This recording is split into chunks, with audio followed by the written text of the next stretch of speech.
Master, welcome back again to our channel. Panibagong araw, panibagong kabanata na naman ang pagsumasamayin natin ngayong araw na ito. At kung bago ka sa ating channel, pag-click ang subscribe button and hit the notification bell para updated kayo sa ating mga susunod na videos. So mga Master, bago natin simulan ang ating kabanata ngayong araw na ito, huwag po sana natin skip yung ads mga Master, no, dahil malaking bagay na po yan sa ating munting channel. So simulan na natin kabanata ngayong araw na ito. Let's go! Kabanata 11:11 hanggang 11:20. Kabanata 11:11, Pulse Eres na itim ang tunog na ito, tulad ng gumugulong na kulog mula sa langit, ay nagpahinto kina Lazaro Ellsworth at Atticus Ellsworth sa kanilang mga kilos.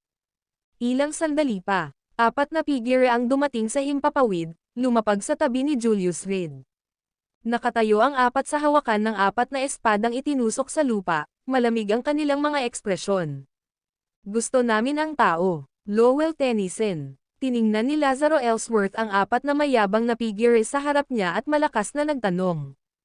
Masigla siyang nakikipaglaban ngunit naantala siya ng mga nanghihimasok na ito, na siyang ikinairita niya.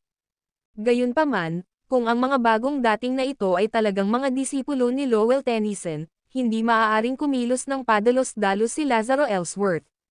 Lowell Tennyson. Sa napakaraming sekta, ito ang kilala bilang pinakadalisay na paaralan ng sword daw. Walang kapantay ang kanilang husay sa pag-espada sa mundo. Sa loob ng libu-libong taon, maraming mga panginoon ng sword daw ang nagmula roon. Ang mga disipulo ni Lowell Tennyson ay hindi lamang nangingibabaw gamit ang mga malamig na sandata noong sinaunang panahon, kundi nanatili rin silang nangingibabaw kahit sa panahong ito. Bukod sa maipagmamalaking angkan ng mga espada ng Boulevard, walang makakapantay sa katayuan ni Lowell Tennyson.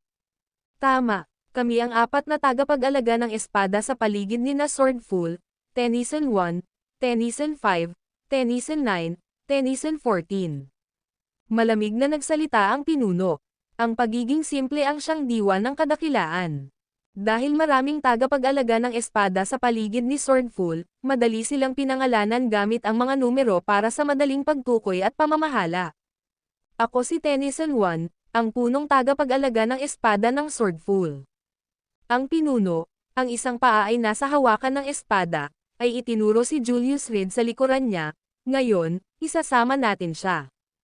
Baliw na dragon. Kilala mo siya. Nagulat si Lazaro Ellsworth. May koneksyon ba si Mad Dragon kay Lowell Tennyson? Hindi iyon maihahambing sa Asher Mountain. Kung talagang nasaktan nila si Lowell Tennyson, maliban na lang kung muling binuhay ng Diyos ng medisina. Ayaw nilang pukawin ang malubhang problemang ito. Hindi mo na problema kung kilala natin siya o hindi. Pero ngayon, sa utos ni Swordful, kukunin na natin siya. Nakuha mo ba iyon? Malamig na sabi ni Tennyson 1, walang anumang emosyon ang tono. Kalokohan. Ano sa tingin mo ang lugar na ito? Ito ang Medicine King Valley. Isang malakas na martial arts practitioner ang lumapit, itinuro ang apat na lalaki, dalawang kataas-taasang elder ang namamahala dito, hindi mo gawain ang maging mayabang. Lumuhad ka at tanggapin ang iyong kamatayan. Nang makita ang kakayahan ni na Lazaro Ellsworth at Atticus Ellsworth, at dahil sa halos 1,000 kasamahan, lumakas ang loob ng mga tao mula sa mundo ng pakikipaglaban. Nang makitang malapit ng malipol ang Mad Dragon sa pamamagitan ng pinagsamang pagsisikap ng dalawang Grandmaster, ang apat na ito ay biglang bumaba mula sa langit at gustong kunin ang tao kaya natural lang na hindi ito nagustuhan. Lalo na ang ugali nila. Ang laking paghamak, napaka-arrogant. Sabihin mo ulit yan. Bahagyang lumingon si Tennyson 1 at tumingin sa martial arts practitioner na kakausap lang. Sabi ko sa'yo maliga ka. May paghamak na sinabi ng lalaki, kung hindi, mamamatay ka kasama niya. Puchi. Bago pa siya matapos magsalita, ang mahabang espada sa ilalim ng paanan ni Tennyson 1 ay lumitaw mula sa lupa. Mabilis nitong hiniwa ang lalamunan ng lalaki. Dali-daling tinakpan ng martial arts practitioner ang kanyang leeg gamit ang dalawang kamay, nakatitig ng hindi makapaniwala kay Tennyson 1. Patuloy na umaagos ang dugo sa kanyang mga daliri. Kumabog. Sa wakas, namatay ang lalaki dahil sa asphyxiation. Ngayon, mayroon pa bang ibang hindi sumasang-ayon? Hawak ni Tennyson 1 ang mahabang espada, ang dulo nito ay tumutulo pa rin sa dugo. Katahimikan. Isang espadang panghiwa ng lalamunan. Ang gayong kakilakilabot na lakas ay nagtulak sa malalakas na kalalakihan ng mundo ng martial arts na Yumoko. Ang kanilang peripheral vision ay nabaling lahat kay Lazaro Ellsworth. Marahil tanging ang Supreme Elder of Medicine King Valley na ito lamang ang makakabasag ng hindi pagkakasundo. Ang tila biglaang pagpatay ay hindi na nakakagulat kay Lazaro Ellsworth. Noon pa man ay dominante na si Lowell Tennyson. O sa halip, ang mga nagsanay ng paggamit ng espada ay pawang nagtataglay ng matalas na espiritu. Si Tennyson I, ang lalaking nasa likod mo, na pumatay kay Lock Hero ng Boulevard, at nanakit kay John T. Ridge ng Sky Slaughter Sect. Kung ipipilit mo siyang kunin, hindi mo lang ginagawang kaaway ang Medicine King Valley, kundi maaari mo ring masaktan ang Boulevard at Sky Slaughter Sect ng sabay. Naisip mo na ba ang mga kahihinatnan? Ayaw pakawalan ni Lazaro Ellsworth ang tao. Naghanda pa nga siya para sa pinakamasamang posibleng mangyari. Total, malapit ng Magi gising ang Diyos ng medisina. Kung gayon, kumusta naman si Lowell Tennyson? Boulevard, Sky Slaughter Sect.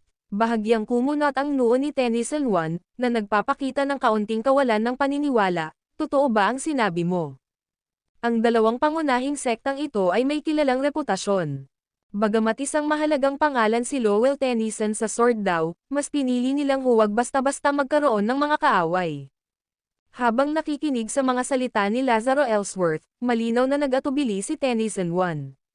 Nandito mismo sa lupa ang mga ulo ng dalawang dakilang lola. Itinuro ni Lazaro Ellsworth ang 5 metro ang layo. Whoosh! Oy! Sus Mariosep! Mabilis na nagtakbuhan ang mga martial master sa gitna. Tinitiyak na makakakita ng malinaw ang Tennyson I. Talagang dalawang matanda yan. Nang makita ni Tennyson I ang dalawang ulong may bahid ng dugo, isang bakas ng pagkamangha ang sa wakas ay sumilay sa kanyang karaniwang walang kahirap-hirap na mukha. Mga Grandmaster mula sa Heavenly Rankings. Natural lang na nakilala nila ang mga ito. Taon-taon, kapag inanunsyo ang mga ranggo, si Tennyson I, bilang isang tagapag-alaga ng espada, ay sasamahan ang baliw sa espada sa engranding seremonya. Halos nakilala niya lahat ng mga figures sa Heavenly Rankings. Mga dakilang Grandmaster, napakalakas, napakalakas. Pero, pinugutan pa rin sila ng ulo. At silang dalawa ng sabay-sabay. Pasensya na. Pagkatapos ng maikling pag-aatubili, lumingon si Tennyson I at tumingin kay Lazaro Ellsworth, kalooban ng ating Panginoon ang pagkuha sa kanya. Sana ay mabigyan tayo ni Elder Ellsworth ng pagkakataon, at hindi na mahirapan si Lowell Tennyson. Pinahihirapan ang mga bagay para kay Lowell Tennyson. Napakabigat ng paratang na iyan. Malinaw na si Lowell Tennyson ang nakialam ng hindi inimbitahan, ngunit ngayon ay tila si Medicine King Valley ang nagpapahirap kay Lowell Tennyson. Tennyson I, kailangan niyang manatili. Si Lazaro Ellsworth, na hindi pangkaraniwang galit, ay nagsabi, ikaw, Lowell Tennyson, ay hindi dapat maging ganoon kaliit ang pagtingin sa lahat. Sabihin mo sa akin, may tsansa ba ang baliw na espada laban sa akin sa isang malaking labanan? Siya ang kataas-taasang elder, mula sa Marshall Gate. Kung hindi lang dahil sa palagi niyang pag-istasyon sa Boulevard Mountain, tiyak na mapapasailalim siya sa Heavenly Rankings. Gayunpaman, sa loob ng mga sekta ng martial arts sa mundo, sino ang hindi nakakakilala kay Lazaro Ellsworth? N-Omicron O, S.O. Elder Ellsworth. Itinaas ng bahagya ni Tennyson I ang kanyang kanang kamay, at agad na lumapag sa lupa ang 3 sword attendant sa likuran niya. Mga espada sa kamay. Ngayon, palayain mo man siya o hindi, dapat natin siyang ilayo. Pagkatapos magsalita, sumenya si Tennyson I na umatras. Tara na. Pinalibutan ng 3 pa si Julius Reed. Kailangan kong magligtas ng isang tao. Malamig na itinaas ni Julius Reed ang kanyang ulo, itinuro ang mataas na plataporma sa itaas. Doon, pinagmamasdan siya ni Nelson. Tigilan mo na ang kalokohan. Sinabi lang sa amin ng baliw na espada na isama ka namin, huwag nang mag-alala tungkol sa iba. Lumapit si Tennyson I, hinawakan ang balikat ni Julius Reed, tara na. Sabi ko, kailangan kong magligtas ng isang tao. Lumingon si Julius Reed, at tumingin kay Tennyson I. Mga matang mapula-pula, malamig na tono, sapat na nakakatakot para magpalamig sa gulugad ni Tennyson I. Huwag kang maging walang utang na loob. Ang pagliligtas sa iyo ay dahil nakipagkasundo ang baliw sa espada. Wala kaming pakialam sa buhay ng iba. Humakbang paarap si Tennyson One, ang kanang kamay ay nasa balikat ni Julius Reed. Tara na, wamp, nako, nako, ang susunod na sandali. Nang inig ng malakas ang katawan ni Tennyson One. Nanlaki ang mga mata niya, at hindi makapaniwalang tumingin sa ibaba. Ang kanyang dibdib ay diretsyong tinusok ng isang gintong espada ng dragon. Bihira kong ulitin ang sarili ko, sabi ni Julius. Kumatok, buong bangis na hinugot ni Julius Reed ang Great Jolan Knight Sword. Bumagsak ng malakas sa lupa si Tennyson One, wala ng buhay. Ikaw. Ang biglaang pagbabago ng mga pangyayari ay medyo nag-iwan sa tatlong iba pang tagapag-alaga ng espada na medyo nawalan ng malay. Kahit si Lazaro Ellsworth ay hindi kailanman inaasahan. Baliw na dragon, na pinapatay ang sarili niyang mga tagapagligtas. Anong dula ito? Napangangarin sa gulat ang mga martial master. Pinag-iisipan nila ng mabuti pero hindi nila inaasahan ang panloob na labanan mula sa kabilang panig. Sabihin mo nga sa akin, bakit ka pumunta rito para iligtas ako? Humakbang pasulong si Julius Reed, nakatutok ang kanyang espada sa leeg ni Tennyson 5. Ito ay isang tao. May nagpalit ng buhay mo gamit ang isang pulse Ares na gawa sa Blackwood. Habang nakatingin sa bangkay ni Tennyson 1 sa lupa, nablangko ang isip ni Tennyson 5. Wamp, nako, nako, isang espada sa lalamunan. Tapos may dalawa pa. Maayos na bumagsak sa lupa ang mga bangkay ng apat na tagapag-alaga ng espada mula sa Lowell Tennyson. Ang pulse Ares na Blackwood. Hinawakan ni Julius Reed ang kanyang ulo gamit ang isang kamay, sinusubukang makaalala. Ah, si Lillian Thompson pala. Lumingon siya, dahan-daang itinaas ang mahabang espada. Ang dulo ng espada ay direktang nakatutok kay Lazaro Ellsworth. Ang video na ito ay edited by Urban Storytelling. Kabanata 11-12, pag-alis si Lowell Tennyson ay orihinal na dinala upang guluhin ang mga plano. Ngunit nanatiling hindi nasira ang mga plano, at may mga namatay. Apat na bangkay, maayos na nakahiga sa lupa. Wala ni isa sa kanila ang nakapikit. Hanggang sa sandali ng kanilang pagkamatay, hindi sila makapaniwala na may mga ngahas na umatake kay Lowell Tennyson. Baliw na dragon, nagpasimula ka ng isang malaking sakuna. Tumawa ng malakas si Lazaro Ellsworth, Lowell Tennyson, Shoe Mountain, Sky Slaughter Sect. Nasaktan mo ang lahat ng pangunahing sekta. Ngayon, hindi na siya nag-aalala kung makakaalis ng buhay si Mad Dragon. Kahit na makaalis ng buhay si Mad Dragon mula sa Medicine King Valley, hahabulin pa rin siya ng tatlong pangunahing sekta. Magiging laban iyon hanggang kamatayan. Mas pinahahalagahan ng sekta ang kanilang reputasyon kaysa sa anupaman. Walang kahirap-hirap na tumawa si Lazaro Ellsworth. Sa mundong ito, may mga hanggal talaga sa ganitong antas. Ang pagkakaroon ng mga reinforcement para iligtas sila at ang pagpili na huwag tumakas ay ibang bagay, kundi ang pagpatay din sa mga reinforcement na iyon. Nakakatawa, ganap na kahangalan. Patitigilan kita habang buhay. Sa braso ni Julius Reed, ang mga pulang sinulid ay naging itim na. Sa singsing ng hari ng dragon, ang dalawang mata ng dragon ay kumislap ng matangkad sa liwanag ng dugo. Tanging biktima lang ang nakita ng kanyang tingin. Mayabang. Tumatalon. Biglang tumalon si Atticus Ellsworth, ang kanyang kamay ay naglabas ng isang longsword. Pumutok ang talon sa ere, diretso kay Julius Reed. Habang hinaharap ang mabangis na pagsalakay ng Supreme Elder mula sa Medicine King Valley, malakas na umungal si Julius Reed. Parehong kamay na mahigpit na nakahawak sa hawakan ng espada. Sa isang iglap, dalawang ulo ng dragon sa talon ng espada ang sumilay sa pulang ilaw. Kayang hatiin ni Tennyson ni Shire ang langit. Biglang iginuhit ni Julius Reed ang daliri niya sa patalim. Nagsimulang kumulo ang sariwang dugong dumampi sa espada. Ang orihinal na gininto ang talon ay naging ganap na pula.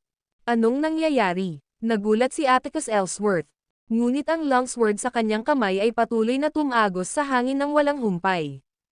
Kumalabog. Nagbanggaan ang mga espada. Ang napakalaking puwersa ay nagpalipad pabalik kay Atticus Ellsworth. Bago pa siya makapag-react, si Julius Reed ay nag-iba na ng anyo at lumitaw na sa harap niya. Sa pamamagitan ng maskara ng gininto ang dragon, nakakita si Atticus Ellsworth ng malademonyong mga mata. Ang mga matang iyon ay puno ng walang katapusang hanggaring pumatay.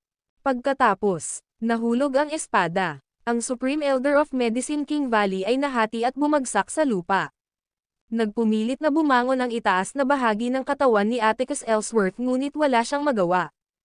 Tumatalon. Lumapag si Julius Reed at tumayo sa harap ng itaas na bahagi ni Atticus Ellsworth. Isang espada ang nasaksak. Squelch. Sige, tumigil ka.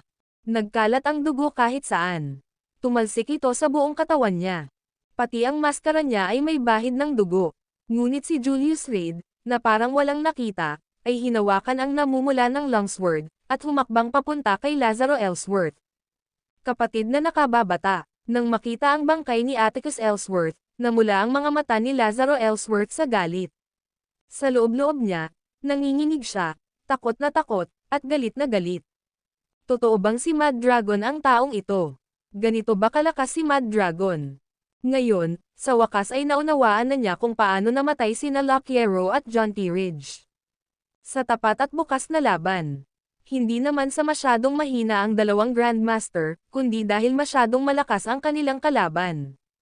Natigilan ang malalakas na tao sa mundo ng martial arts. Ilog Darby. Dahan-daang inikat ni Julius Reed ang kanyang ulo upang tingnan ang pangalawang pinuno ni Shadowgate. Kumalabog. Nahulog sa lupa ang bakal na kutsilyo ni Darby River, at nanginig ang kanyang mga binti na parang salan. Siya ang traidor mula sa Seven Clouds Academy, na sumama sa boss ni Shadowgate noong panahon ng panloob at panlabas na kaguluhan sa Seven Clouds Academy. Magtatayo ng sarili nilang sekta. Nang makita ang tingin ni Mad Dragon sa kanya, bumagsak sa lupa si Darby River. Pinigilan siya ng takot na magsalita man lang. Tumulo. Si Julius Reed, dala ang espada, ay dahan-daang naglakad papalapit sa kanya. Bumuhos na parang ulan ang pawis ni Darby River, lugmok na ang kanyang diwa. Sa wakas, nang tumayo si Julius Reed sa harap niya, dahan-daang umangat ang kanang kamay niya. Hindi pa ako patay. Sa tabi niya, inabot ni Lazaro Ellsworth ang espada. Hindi mo siya maaaring patayin habang nandito ako. Sa mga salitang iyon ni Lazaro Ellsworth, parang muling ipinanganak si Darby River. Bilang pangalawang pinuno ng Shadowgate, wala na siyang dignidad na dapat pangalagaan. Ngayon ay kaawa-awa at magulo. Nanigas ang mukha ni Lazaro Ellsworth, mahigpit na nakahawak sa longsword ang kanyang mga kamay. Pero ang talam ay patuloy pa ring bumababa. Hindi. Si Darby River, habang pinapanood ang papalapit na longsword, ay humagulgol, Elder Ellsworth, nagmamakaawa ako sa iyo. Iligtas mo ako. Lubhang umiyak siya. Sa loob ng 4 na taon. Sa 4 na taon na ito, pinangarap ni Darby River na mapatay. Personal siyang natanggal ni Mad Dragon. Ngayon, ang bangungot ay talagang nagkatotoo. Taksilan, hindi ka magkakaroon ng magandang katapusan, malamig na sabi ni Julius Reed. Traidor. Nang inig ang katawan niya nang mabanggit ang salitang traitor. 4 na taon na ang nakalilipas, ang labanan sa mga bundok na may manyeb. Traidor. Umungol si Julius Reed at hinawakan ang hawakan ng kanyang mahabang espada, pilit itong idinidiin pababa. Sumirit. Nagkalat ang dugo kahit saan. Iligtas mo ako. Ginamit ni Darby River ang kanyang huling lakas upang sumigaw. Lazaro Ellsworth. Matapos mapatay ang traidor, dahan-daang itinaas ni Julius Reed ang kanyang ulo. Baliw na dragon. Halos masabi ni Lazaro Ellsworth ang dalawang salitang ito dahil sa matinding kaba. Ang kombensyon ng mamamatay tao ng dragon. Pero pinatay sila ng baliw na dragon. Parang isang ganap na biro. Tinatanong kita, narinig mo na ba ang tungkol sa Absolute Dust? Inangat ni Julius Reed ang kanyang ulo, at bahagyang ngumiti. Kahit hindi niya makita ang mukha sa ilalim ng maskara, malinaw na ramdam ni Lazaro Ellsworth ang ekspresyon ng kausap. Pangungot siya, o sa halip, paghamak. Ganap na alikabok. Kumunat ang noo niya, at saka siya takot na takot. Dahil ang lakas sa loob ni Lazaro Ellsworth ay unti-unting nauubos. Ganap na alikabok, binawi ni Julius Reed ang kanyang mahabang espada at naglakad lampas kay Lazaro Ellsworth. Ano ang ginagawa mo? Elder Ellsworth, iligtas mo ako. Napatras ng padabog ang medicine god ngunit aksidenteng natisod sa isang bangkay na nasa lupa at agad na bumagsak. Baliw na dragon, nagmamakaawa ako sa iyo. Kumatok. Itinapon ng Diyos ng medisina ang kanyang dignidad, lumuhad ng direkta sa harap ni Julius Reed, nagmamakaawa para sa awa. Wala na siyang pakialam sa mukha ni Medicine King Valley, o sa sarili niyang dignidad bilang medicine god. Gusto niya lang mabuhay. Makiusap ka sa akin. Dahan-daang itinaas ni Julius Reed ang kanyang mahabang espada, ang tono ay may bahid ng pangungutya, nakakatulong ba ang pagmamakaawa? Sumirit, sa isang hampas lang, ang kanang braso ng Diyos ng medisina ay maayos na naputol. Isang sigaw ang umalangaw-ngaw sa buong Medicine King Valley. Bumulwak ang dugo na parang bukal. Sumirit, isa na namang atake ng espada. Lumipad ang kaliwang braso ng Diyos ng medisina. Naliligo ang mukha niya sa sarili niyang dugo. Baliw na dragon. Hindi ka mamamatay ng maayos. Ikiniling ng Diyos ng medisina ang kanyang ulo, at marahas na ipinahayag, isinusumpa kita, hindi ka mamamatay ng walang mabuting kapalaran. Nasasaktan siya, at nanghihina. Pasensya na, hindi ako mamamatay. Pagkatapos magsalita, iwinasiwas ni Julius Reed ang kanyang espada ng paalang. Naputol ang katawan ng Diyos ng medisina. Lumapag ang ulo sa ilalim lamang ng hagdan ng pangunahing bulwagan ng Medicine King Valley. Mabilis, tumakbo, gusto nang tumakas ng mga tao. Pero bigla nilang napagtanto na hindi sila makagalaw. Parang wala ng lakas ang kanilang mga paa at kamay. Ganap na alikabok, humagulgol ang hanging kanluran, ang absolute dust ay nalalanghap na ng lahat. Ako mismo ang maghahatid sa iyo. Lumingon si Julius Reed, at unti-unting hinayla ang katawan ni Lazaro Ellsworth patungo sa plataporma. Baliw na dragon. Hindi kasi baliw na dragon. Sino ka ba talaga? Kahit bilang isang Supreme Elder, hindi pa rin nalabanan ni Lazaro Ellsworth ang mga epekto ng absolute dust. At ang ganap na alikabok na ito ay mas dalisay pa kaysa sa ginawa ng Diyos na gamot noon. Palam. Matapos ihagis si Lazaro Ellsworth sa tambak ng kahoy, ang espada ni Julius Reed ay tumama sa dingding. Mga kislap ang bumagsak sa gasolina, na agad na nagpasiklab ng matinding apoy. Pagkatapos, binuhat niya si Nelson mula sa lupa at hinayla ang sagradong madre ni Nelson, hakbang-hakbang patungo sa tarangkahan ng Medicine King Valley. Sa plataporma, nasunog si Lazaro Ellsworth ng mabangis na apoy, na naglabas ng isang nakakadurog ng pusong alulong. Hanggang sa makarating na sila sa gate, huminto si Julius Reed, at inilabas ang isang gininto ang dragon na nilalamon ang bandila ng araw mula sa kanyang bulsa. Pagkatapos, hinugot niya ang mahabang sibat ni Shabakwill. Ang bandila ay itinutok sa sibat. Malakas na ibinato ito ni Julius Reed. No. Omicron. Ang mahabang sibat ay pumutok sa ere. Sa plataporma, direktang tinusok si Lazaro Ellsworth. Pagkatapos, marahas na ipinagpag ni Julius Reed ang kanyang jacket. 12 ng mga itlog na may lason ang nakakalat sa tabi ng mga eksperto sa martial arts. Tumalikod siya at binuhat si Nelson. Naglakad siya palayo. Bam! Tunog. Sa likuran niya, dumagundong ang tunog sa kalangitan. Ang video na ito ay edited by Urban Storytelling. Kabanata 11:13, Mahiwagang singsing ng hari ng dragon, patayin mo. Patayin ang lahat, huwag kang magpakita ng awa. Pumunta ka at patayin mo ang mga taong iyon. Umalangaw-ngaw ang mga boses sa ulo ni Julius Reed. Huwag mong pigilan ang sarili mo. Tanging karahasan ang makakapidyo sa karahasan, ito ang pinakamahusay na paraan. Ang kapangyarihan ay nagbibigay ng boses. Patuloy na lumalabas ang mga boses. Kumatok. Sa wakas, bumagsak si Julius Reed sa lupa. Mariin niyang ipinikit ang kanyang mga mata. Sa tabi niya, si Nelson ay nakamasid ng may takot. Dahan-daang hinaplos ng dalawang kamay ang mukha ni Julius Reed. Tumulo, tumulo, tumulo. Sa sandaling iyon, may mga yabag na papalapit mula sa malayo, at unti-unting lumalakas. Sino ang nandyan? Mahigpit na hinawakan ni Nelson ang kanyang mahabang espada, namumutla ang kanyang mukha habang nakatingin sa kakahuyan. Dahan-daang lumabas ang isang babaeng nakaputi. Nahimate siya, si Elwood Thornycroft iyon. Matapos masira ang Medicine King Valley, Agad siyang tumakas. Hindi inaasahan, nakasalubong niya rito si Julius Reed. Umalis ka. Mahigpit na hinawakan ni Nelson ang mahabang espada, ang kanyang mga mata ay puno ng pag-iingat. Hindi na kailangan yan. Huminto sa paglalakad si Elwood Thornycroft, nakangiti kay Nelson, marahil, may kailangan kang malaman. Itinuro niya si Julius Reed, pumunta siya para iligtas ka dahil nakatanggap siya ng mensahe mula sa akin. Sino ka? Hindi naging pabaya si Nelson. Kahit wala siyang kakayahang lumaban. Gusto pa rin niyang protektahan si Julius Reed. Ako si Elwood Thornycroft, kaibigan ni Julius Reed. Nagkita tayo sa Gonzales City.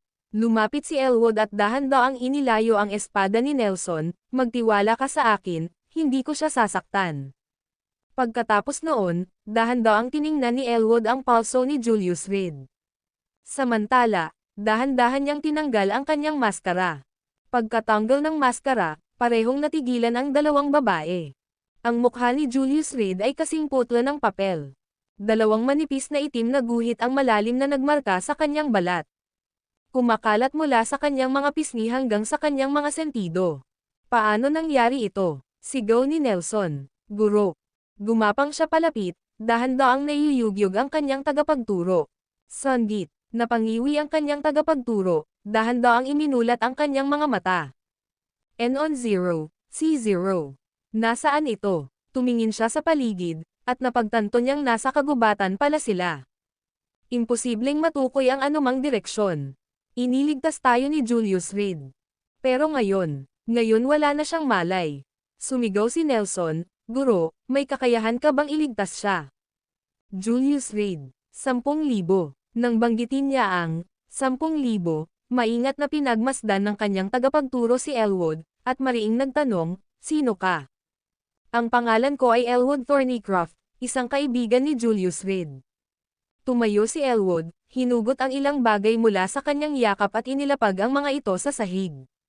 Kasama rito ang isang satellite phone, ilang pagkain, at tubig.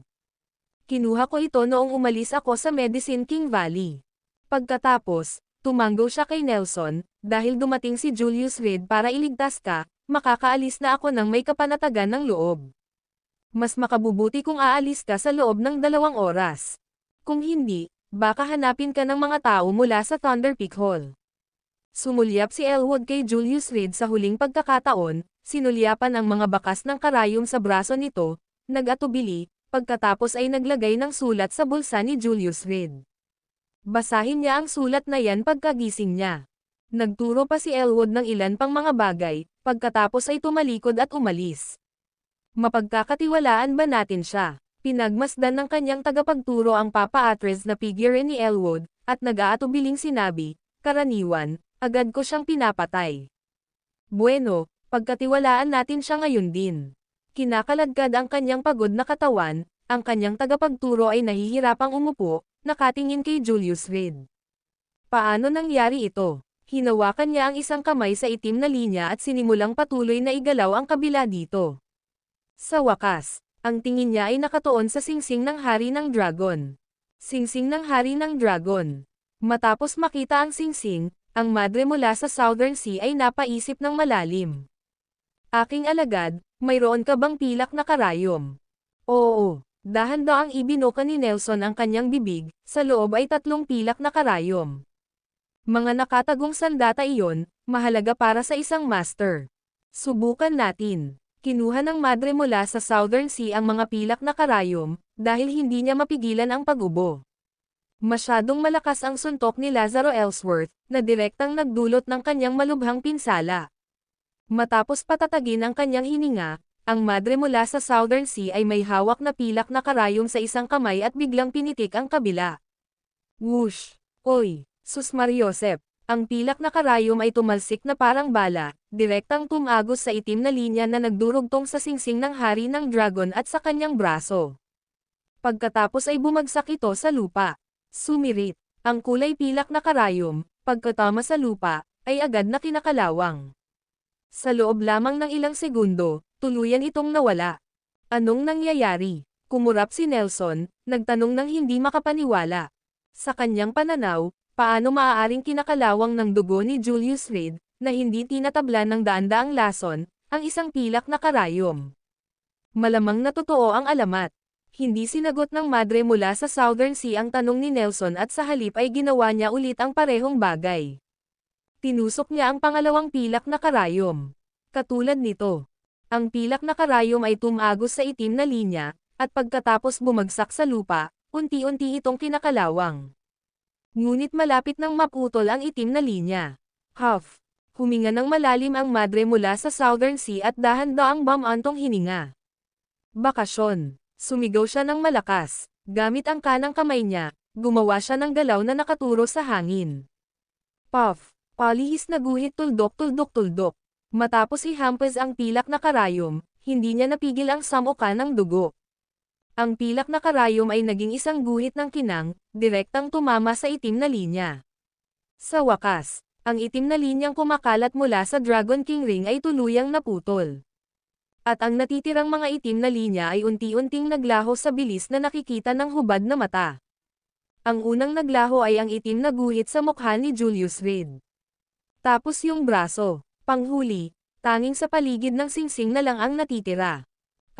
Pinunasan ng madre mula sa Southern Sea ang dugo sa sulok ng kanyang bibig gamit ang kanyang manggas at bumantong hininga. Nabalitaan ko na pagkatapos ng labanan sa maniyabing bundok, nakaligtas ang Santong Panginoon ngunit hindi kompleto ang kanyang alaala. Hindi pa lubusang nakakabawi ang kanyang mga kapangyarihan. At ngayon, para iligtas ka, hindi na talaga siya nag-atubiling hayaang pumasok ang evil chi sa katawan niya. Sa puntong ito, inikat ng madre mula sa Southern Sea ang kanyang ulo upang tumingin kay Nelson. Sa huli, hindi ka nagtiwala sa maling tao. Guro, wala naman pong problema si Julius, di ba? Kinagat ni Nelson ang kanyang tuyong mga labi, ang kanyang mga mata na kasing pula ng dugo ay halos umagos sa luha. Kung hindi ako nagkakamali, pinaikit ng madre mula sa Southern Sea ang kanyang mga mata, habang nakatingin sa Dragon King Ring, totoo ang alamat. Anong alamat? Nabalisa si Nelson. Nababalitang ang pinuno ng 10,000 Mountain Alliance ay nagtataglay ng napakaraming kayamanan. Pero ang pinakasikat ay walang iba kundi ang Divine Dragon Tripod.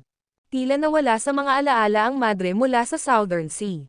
At ang Divine Dragon Tripod, walang nakakita. Sa katunayan, kung hindi siya pumunta sa Asher Mountain ng taong iyon at bumuo ng karmic bond sa iyo, hindi ko sana malalaman iyon. Sinasabing ang Divine Dragon Tripod ay hindi lang isang bagay kundi marami.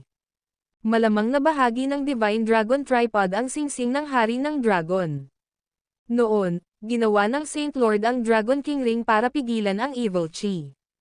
At ang pinakamalakas at pinakaangkop na lugar para sugpuin ang evil chi ay sa loob mismo ng katawan ng Saint Lord.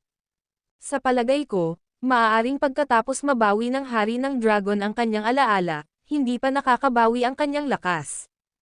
At sa loob ng Dragon King Ring, kumilos ang evil chi, sinusubukang kontrolin siya. Isa pa. Lumingon ang madre mula sa Southern Sea at tumingin kay Nelson, kayong dalawa, nagtalik ba kayo? Guro, namula si Nelson, Yumoko, bakit bigla mong naitanong yan? Agad na nawala ang seryosong atmosfera. Nako! Kung alam lang ng mga tao na ang tauhan ng aking disipulo ay ang Saint Lord ng 10,000 Mountain Alliance. Sino ba ang maglalakas loob na manalo ako kung maglalaro ako ng mahjong sa Boulevard Mountain? Kinuha ng madre mula sa Southern Sea ang satellite phone at iniabot ito kay Nelson. Tumawag ka, ipasagot ang telepono ninyo. At tandaan, bumalik ka para bisitahin ang sekta kapag kaya mo na. Kasabay nito, dahan-dahan siyang tumayo at nagtago sa gitna ng kagubatan. Ang video na ito ay edited by Urban Storytelling. Kabanata 11:14, pagbagsak ng eroplano nang magising si Julius Reed, tanghali na ng sumunod na araw. Pagmulat niya ng mga mata, hindi ang kisame ang una niyang nakita. Sa halip, mukha iyon ni Bamboo Whittaker, kapatid na Davenport. Ngumisi si Bamboo Whittaker habang hawak ang isang mansanas, at iniabot ito kay Julius. Sa wakas ay napagdesisyonan mo ng gumising. Nasaan si Lillian Thompson? Biglang naupo si Julius mula sa kama, kumakabog ang ulo niya sa matinding sakit. Biglang bumalik sa kanyang isipan ang mga alaala ng araw na iyon, eksena por eksena. Singsing ng Hari ng Dragon. Iniunat niya ang kamay, habang tinitingnan ang singsing na nasa daliri niya. Pero ang pag-iisip pa lang ng mga alaalang nauugnay sa singsing ng hari ng dragon ay nagparamdam kay Julius na parang sisabog na ang ulo niya. Sakit, nakakadurog ng puso, sakit na hindi matanggap. Natutulog si Sister Lillian sa kwarto. Anong problema? Si Bamboo Whittaker, natakot, ay naupo sa gilid ng kama, hawak ang mansanas, at nalilito. Titingnan ko. Itinapon ni Julius ang mga kumot at nagmamadaling tumungo sa kwarto kung saan naroon si Lillian Thompson. N0 S Omicron. Mag-click. Nakalock ang pinto. Gaano nakatagal? Tumingin siya kay Bamboo Whittaker. Isang araw, anong problema? Walang ekspresyong tanong ni Bamboo Whittaker. Putok. Sinipal ni Julius ang pinto gamit ang isang marahas na sipa. Nagmadali siyang lumapit sa kama ni Lillian Thompson at itinapon ang mga kumot. Doon sa kama, kulubot na parang bola si Lillian Thompson, naninilaw ang kanyang kutis.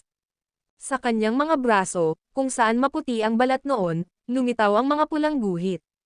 At ang pulse areas na itim na dapat sanay nasa pulso niya ay nawala na rin.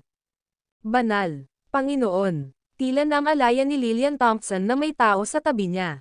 Bahagya siyang lumingon, nakita si Julius, at sumilay ang isang ngiti sa gilid ng kanyang labi, bumalik. Mabuti naman at nakabalik ka na. Babaeng hanggal. Mariin na ikinuyom ni Julius ang kanyang mga kamao at biglang tumayo. Aaron Jackson. Sumigaw siya ng malakas. Kakaalis lang ni Aaron Jackson. Narinig ni Radcliffe ang ingay at nagmadaling lumabas. Nang makita si Julius, inihagis niya ang sarili sa kanya, asawa ko. Gising ka na. Isang pambihirang ngiti ang sumilay sa mukha ni Julius. Nang makita si Kela Radcliffe, na ngayon ay puno ng enerhiya, sa wakas ay nakahinga siya ng maluwag. Hintayin mo na lang ako sa bahay, may mga kailangan pa akong asikasuhin. Tanging ang mga salitang iyon ang iniwan ni Julius, itinulak niya ang pinto pabukas, kinuha ang cellphone sa kanyang nightstand, at mabilis na lumabas ng mansyon. Tuluyan nang nakalimutan na nakapijama pa pala siya.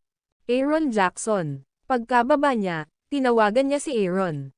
Kuya. Sa kabilang linya, puno ng pananabik ang boses ni Aaron, kakaalis ko lang at akala ko hindi ka pagising. Ngayon, tulungan mo akong subaybayan ang ilang tao. Sandaling tumigil si Julius, huminga ng malalim, at sinabing, Lowell Tennyson, o mas partikular, kung nakaalis na si Lillian Thompson. Kagabi, lumabas si Sister Lillian at bumalik na namumutla ang mukha, paggunita ni Aaron at sumagot, akala namin ay nag-aalala siya sa iyo, kaya hindi na kami nagtanong pa. Magpa-check ka, tingnan ang mga paliparan, pantalan, o hotel. Kagabi, tingnan mo kung may grupo ng mga taong may dalang mga espada na aalis.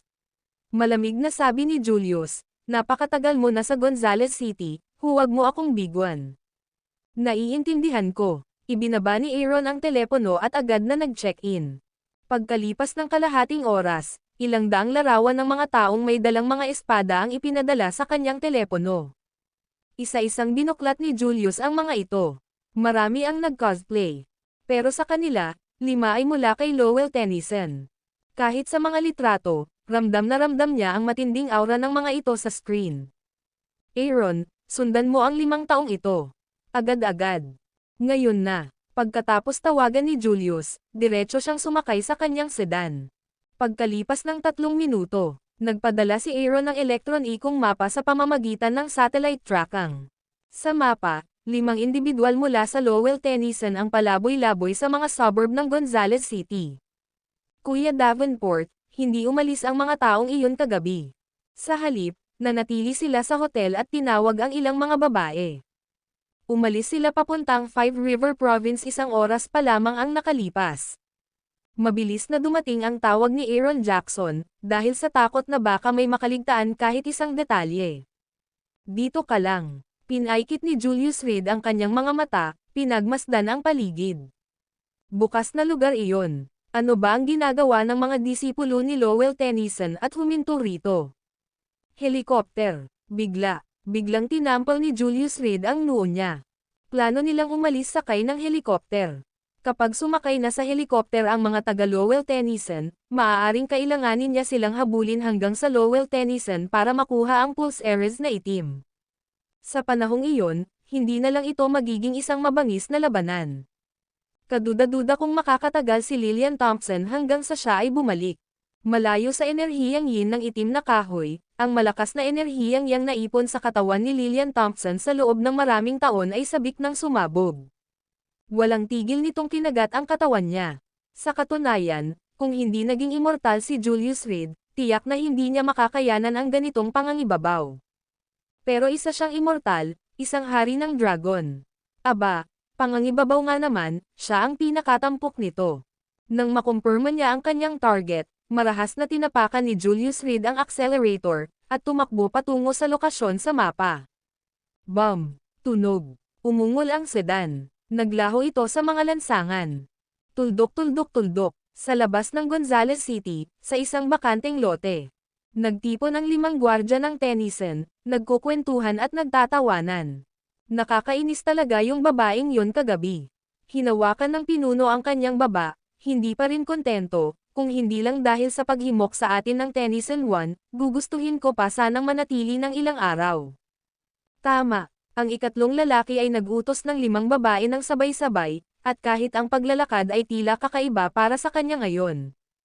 Nagbiro ang isa pang lalaki, mukhang desperado na tayong lahat.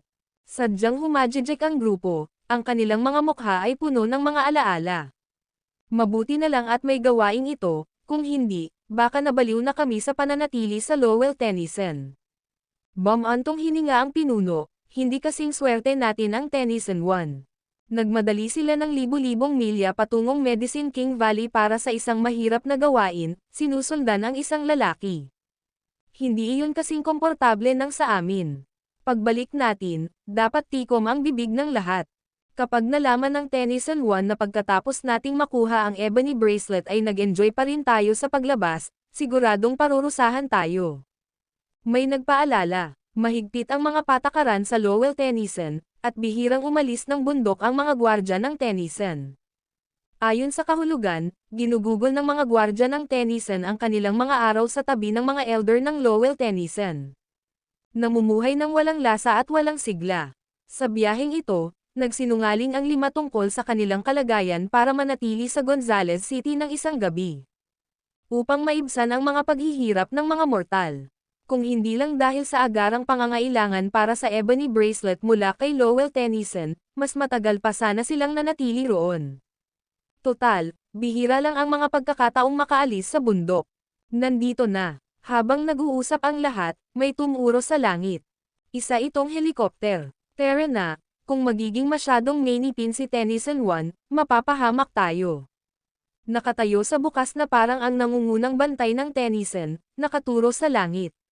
Dahan-daang umikot ang helikopter sa itaas, kinumpirma na ang mga tao sa ibaba ay mula sa Lowell Tennyson bago nagpas siyang bumaba.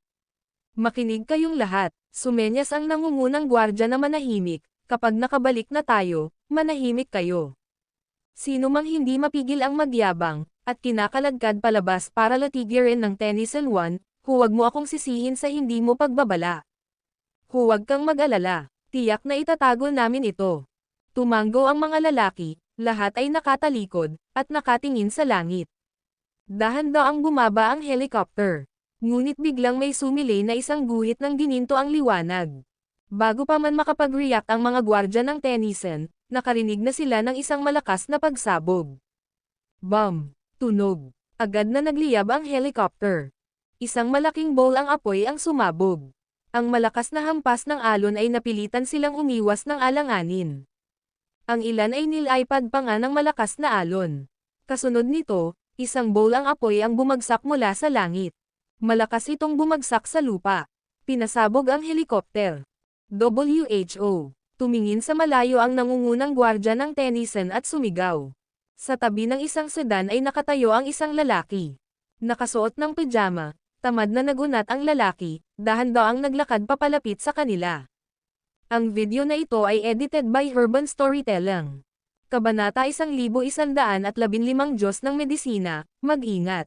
Alam na ng nangungunang eskrimador na may darating na problema sa kanila sa sandaling makita niya ang bagong dating. Iilang elder lang sa Lowell, Tennyson ang kayang magpabagsak ng helikopter. 5 lalaki ang nakatayong magkakasama, humuhugot ng kani-kanilang mahahabang espada. Magpakilala ka, sumigaw ang nangungunang eskrimador, paano mo nagawang guluhin si Lowell Tennyson? Agad niyang isiniwalat ang kaugnayan niya kay Lowell Tennyson. Para mapabagsak ang isang helikopter, kahit papaano ay kailangan ng isang Grandmaster. Pero tiyak, maririnig na ng isang Grandmaster ang tungkol kay Lowell Tennyson.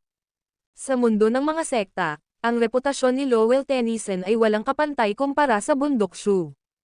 Lowell Tennyson, bahagyang ngumiti si Julius Reed, mukhang hindi ako nakahanap ng maling tao. Pinagsalikop niya ang kanyang mga kamay at dahan-daang idiniin ang kanyang mga daliri, mayroon ka bang pulse Ares na itim?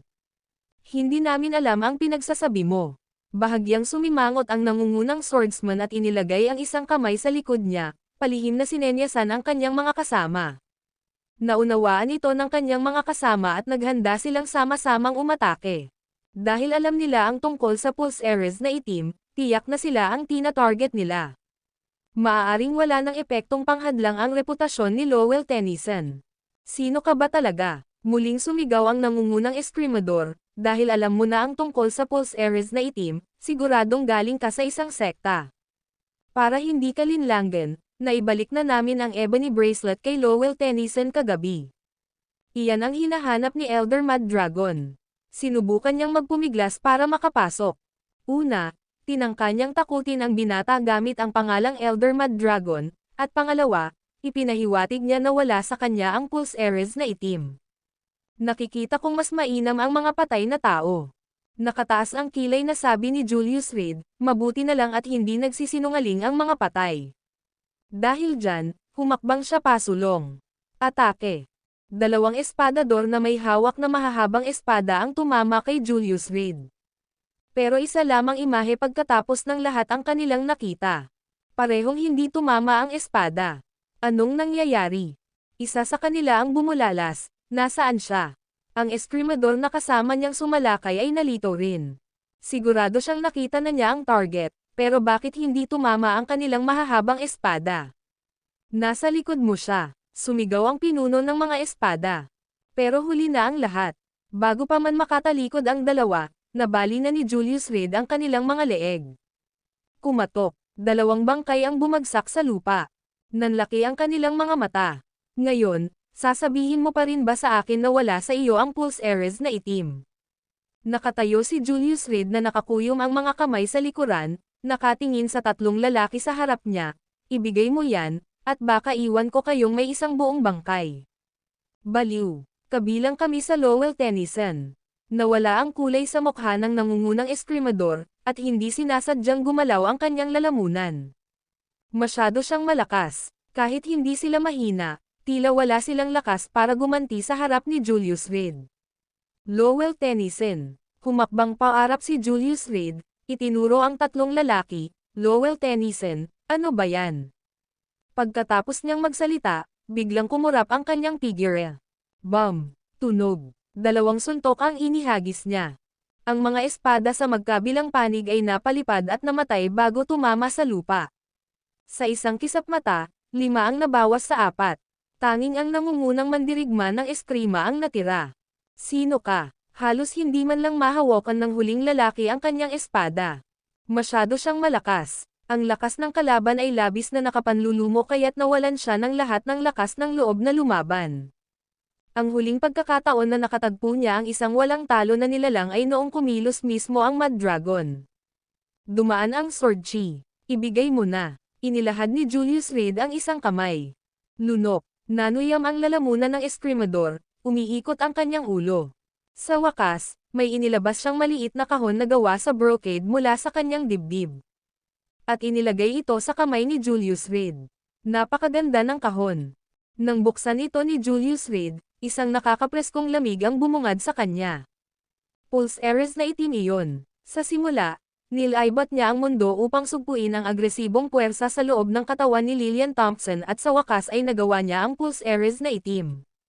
Walang ibang tao sa mundo ang makakagawa ng ganitong kahanga-hangang gawa. Maaari ko bang umalis na ngayon? Pawis na pawis ang eskrimador, paus ang boses. Ang mga kapatid na nakasama niya sa paglabas kahapon lang ay 4 na bangkay na ngayon. Habang nakatingin sa mga bangkay sa lupa, hindi mapigil ang manginig ang kanyang mga binti. Tawagan mo si Mad Dragon. Ibinulsa ni Julius Reed ang kahon na brocade at nakangiting nagsalita. Ito, luminggalinga ang mga mata ng eskrimador, hindi sigurado kung ano ang gagawin. O baka naman, ako na mismo ang tatawag. Pero kung gayon, ano ang silbi nito para mapanatili kang buhay? Nakangiting sabi ni Julius Reed. Kahit nakangiti siya, para sa disipulo ni Lowell Tennyson, ito ay lubhang nakakatakot. Ang taong nakatayo sa harap niya ay isang demonyong pumapatay ng hindi kumukurap. Ako, tatawagan ko. Pero bago pa man niya matawagan ay biglang tumunog ang telepono. Nakalagay sa caller ID ang pangalan ng isang mahilig sa espada. Tennyson 6, anong nangyayari? Ipinapakita ng computer sa Lowell Tennyson na bumagsak ang helikopter na ipinadala natin. Nang marinig ang tawag na nag-connect, mas lalong hangina ang boses ng panatiko sa espada. Akala ko may nangyari sa iyo. Ayos lang ako, natatarantang sabi ni Tennyson 6, parang. Sa tingin ko nag-aalala ka na baka magkaproblema yang ebony bracelet na yan.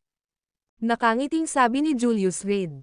WHO. Nang marinig ang boses ng isang estranghero, agad na naging maingat ang boses ng panatiko sa espada. Tennyson 6, sino ang kasama mo? Hindi kung sino ang kasama niya, kundi kung saan siya mamamatay. Pumutok. Direktang pinunit ni Julius Reed ang leeg ni Tennyson 6. Pagkatapos ay kinuha niya ang telepono para sa sarili niya. Panatiko sa espada, nagplano ka pa laban sa akin. Sino ka? Medyo galit na galit ang panatiko sa espada. Hindi marami sa mundo ang nakakaalam tungkol sa Pulse Ares na itim, at ako lang ang gumawa nitong Pulse Ares na ito. Naisip mo bang kunin ang akin nang walang pahintulot ko? Walang pakialam na nagsalita si Julius Reed. Tila nang banggitin niya si Lowell Tennyson, may bahid ng paghamak sa tono niya. Ikaw ay, ang santo ng 10,000 alyansa sa bundok.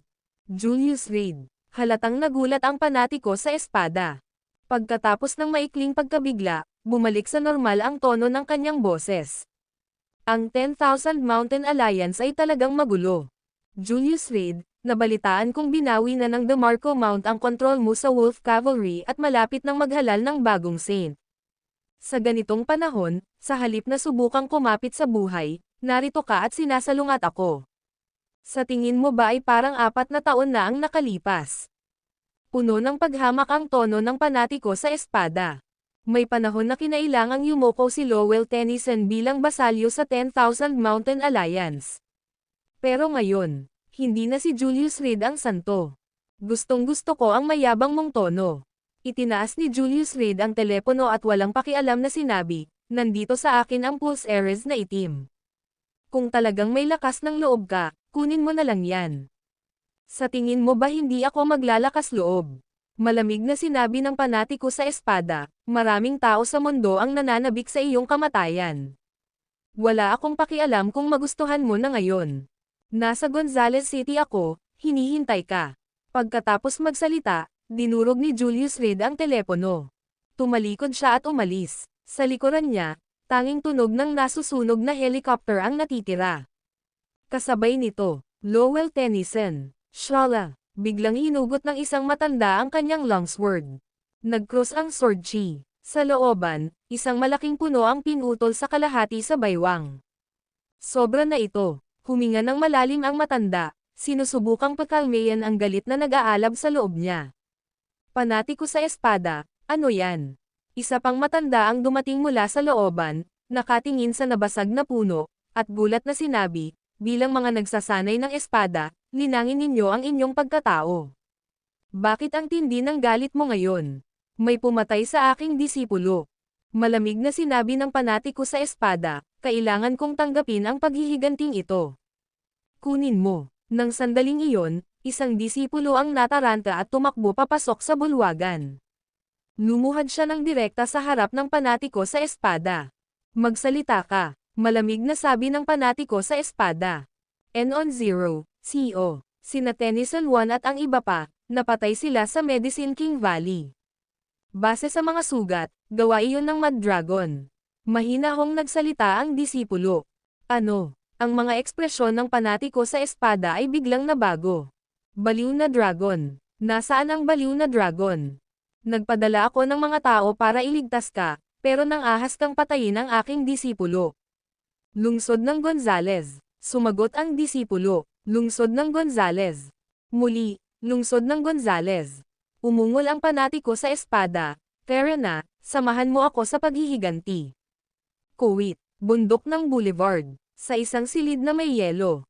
Ilang tao ang lumuhad sa tabi ng ice bed, tahimik. Sa ibabaw ng yelong kama ay nakahiga ang isang lalaki. O sa halip, isang binata. Ang binata ay may gwapong anyo, na may mapula-pulang kutis. Mukha siyang natutulog. Pumutok. Biglang umalangaw-ngaw ang tunog ng pagbitak ng yelo. Nanlaki ang lahat ng mata, at matamang nakatitig sa binata. Pumutok. Isa pang tunog. Bam! Tunog. Ang makapal at matinding yelo ay nabasag sa isang iglap. Tanging mga maliliit na patak ng tubig na lamang ang natira sa katawan ng lalaki. Purihin ang Diyos ng medisina. Pagkatapos ng ilang sandali ng pagkagulat, ang mga tao ay tuwang-tuwa na yumoko sa pagsamba. Ang video na ito ay edited by Urban Storytelling. Kabanata 11:16, paglabas mula sa bundok sa ibabaw ng yelong kama, dahan-dahang iminulat ng lalaki ang kanyang mga mata. Sa loob ng mga matang iyon, tila ba may mga nahuhulog na nyebe.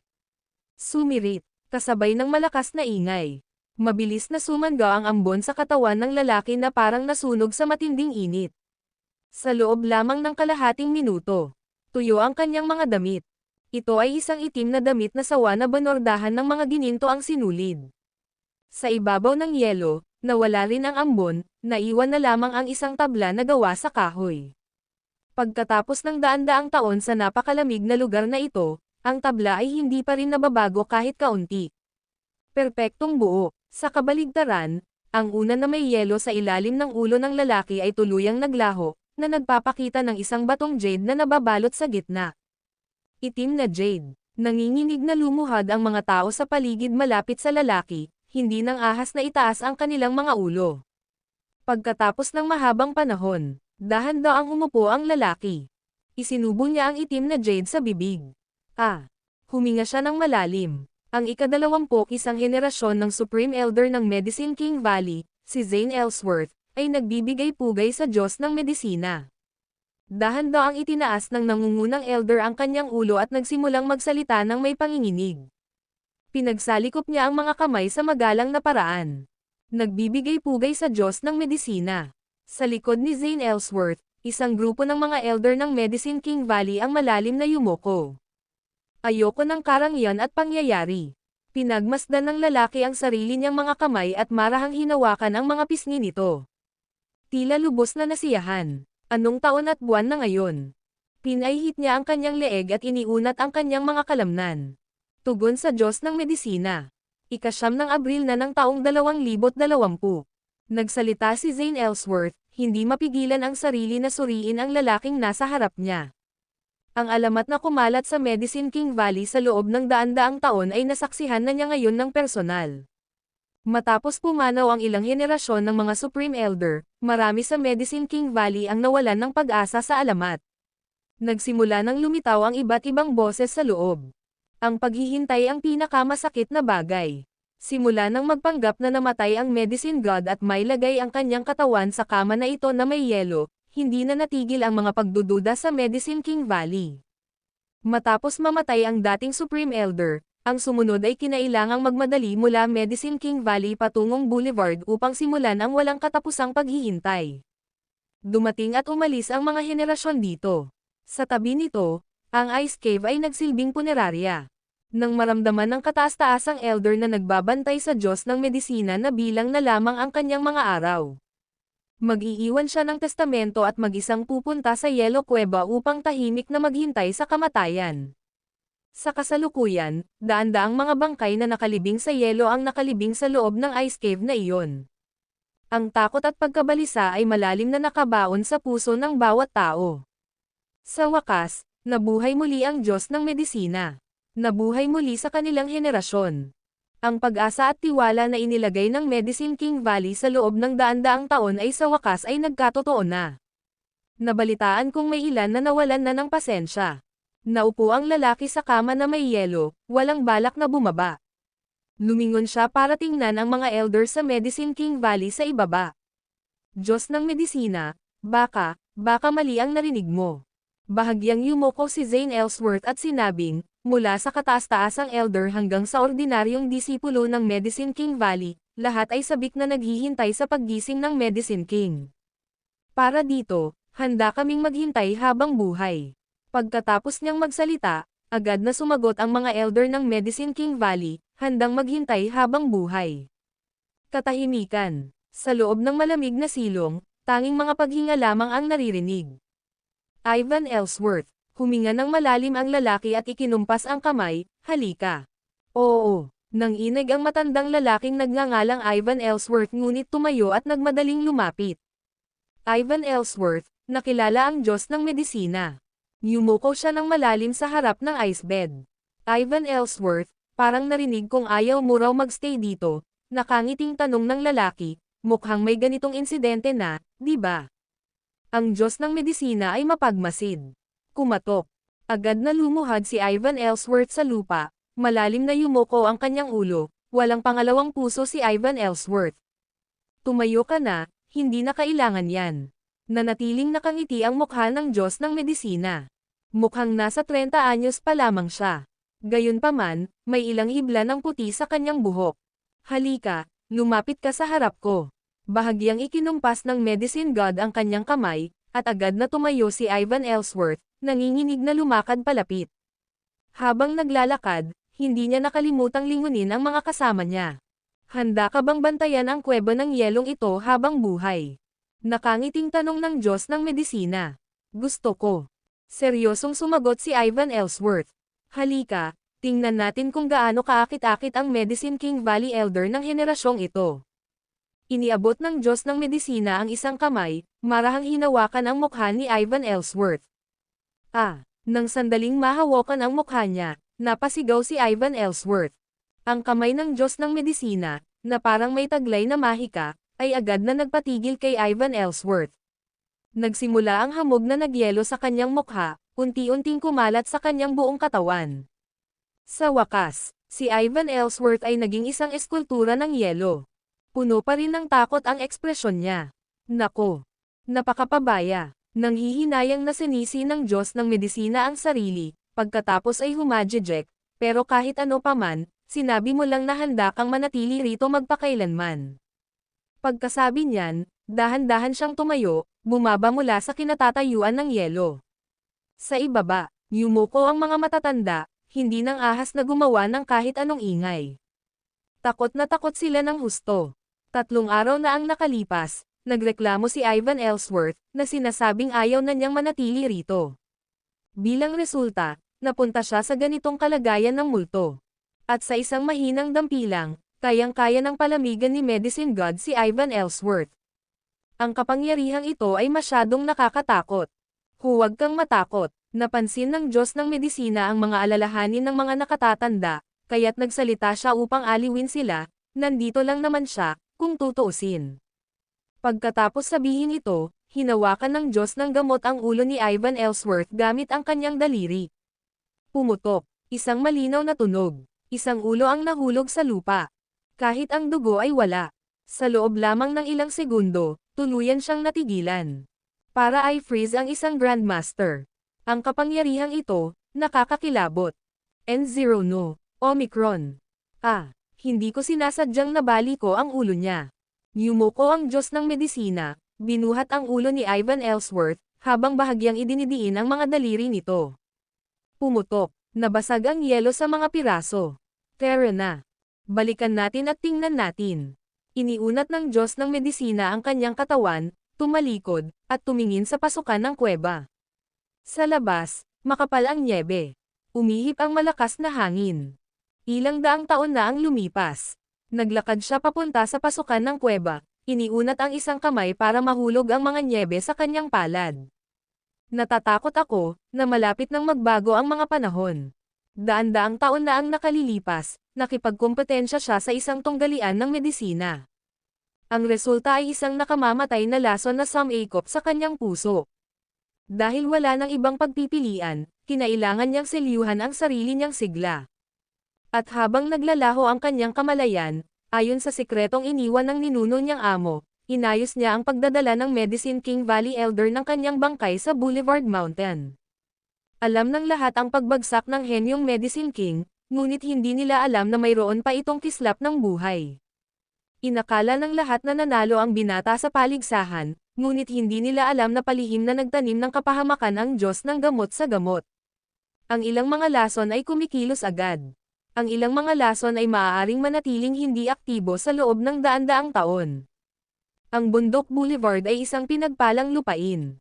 Noong mga unang taon, dumaan dito ang ninunong amo at natuklasan ang isang sikreto. Lumingon ang Diyos ng medisina, nakangiti sa mga elder, mga ginoo, alam ba ninyo kung ano ang sikretong ito? Hindi namin ginagawa, yumuko ang lahat ng mga elder. Ang pagkamatay ni Ivan Ellsworth ay nagdulot sa kanila ng takot. Hindi nila maarak o mahulaan ang mga iniisip ng Diyos ng medisina. Ang sikreto ay nasa ilalim ng iyong mga paa. Dahan-daang itinaas ng medicine god ang kanyang kamay, at huminga ng malalim.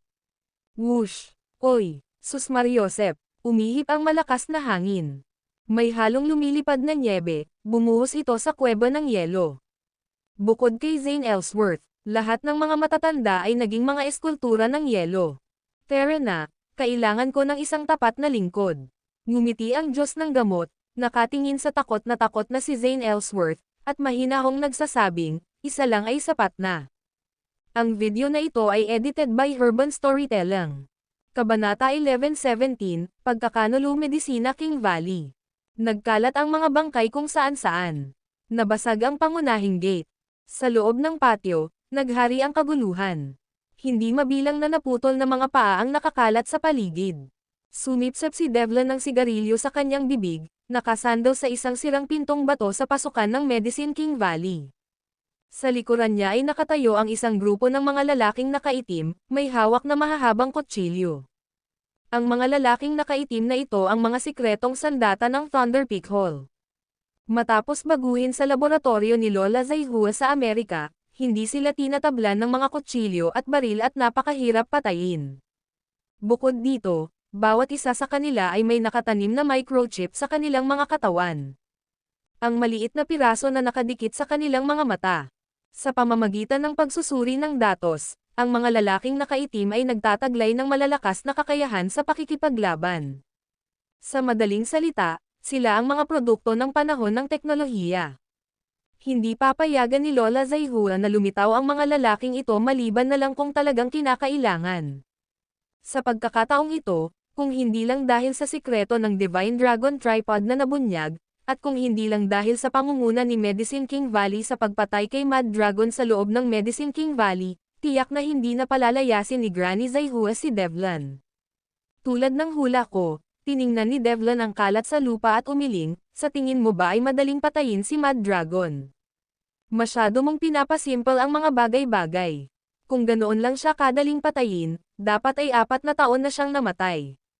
Matapos humithit ng matagal sa sigarilyong hawak niya, hinithit ni Devlin ang upos ng sigarilyo. Pinangunahan niya ang mga lalaking nakaitim, at naglakad patungo sa loob ng Medicine King Valley. Iligtas mo ako. Isang mahina at halos hindi marinig na boses ang nagmula sa isang tambak ng mga bangkay. Ang ilan, na pinalad na nakaligtas sa pagsabog ng bomba, ay kumapit pa rin sa buhay. Nang makita si Devlin at ang kanyang mga tauhan, inakala nilang sila ay mga kakampi at desperadong humingi ng tulong. Tubig. Bigyan mo ako ng tubig na maiinom. Walang awang ang nagliliyab na araw. Marami ang malubhang nasugatan ng mga bomba at nakabitin sa isang sinulid.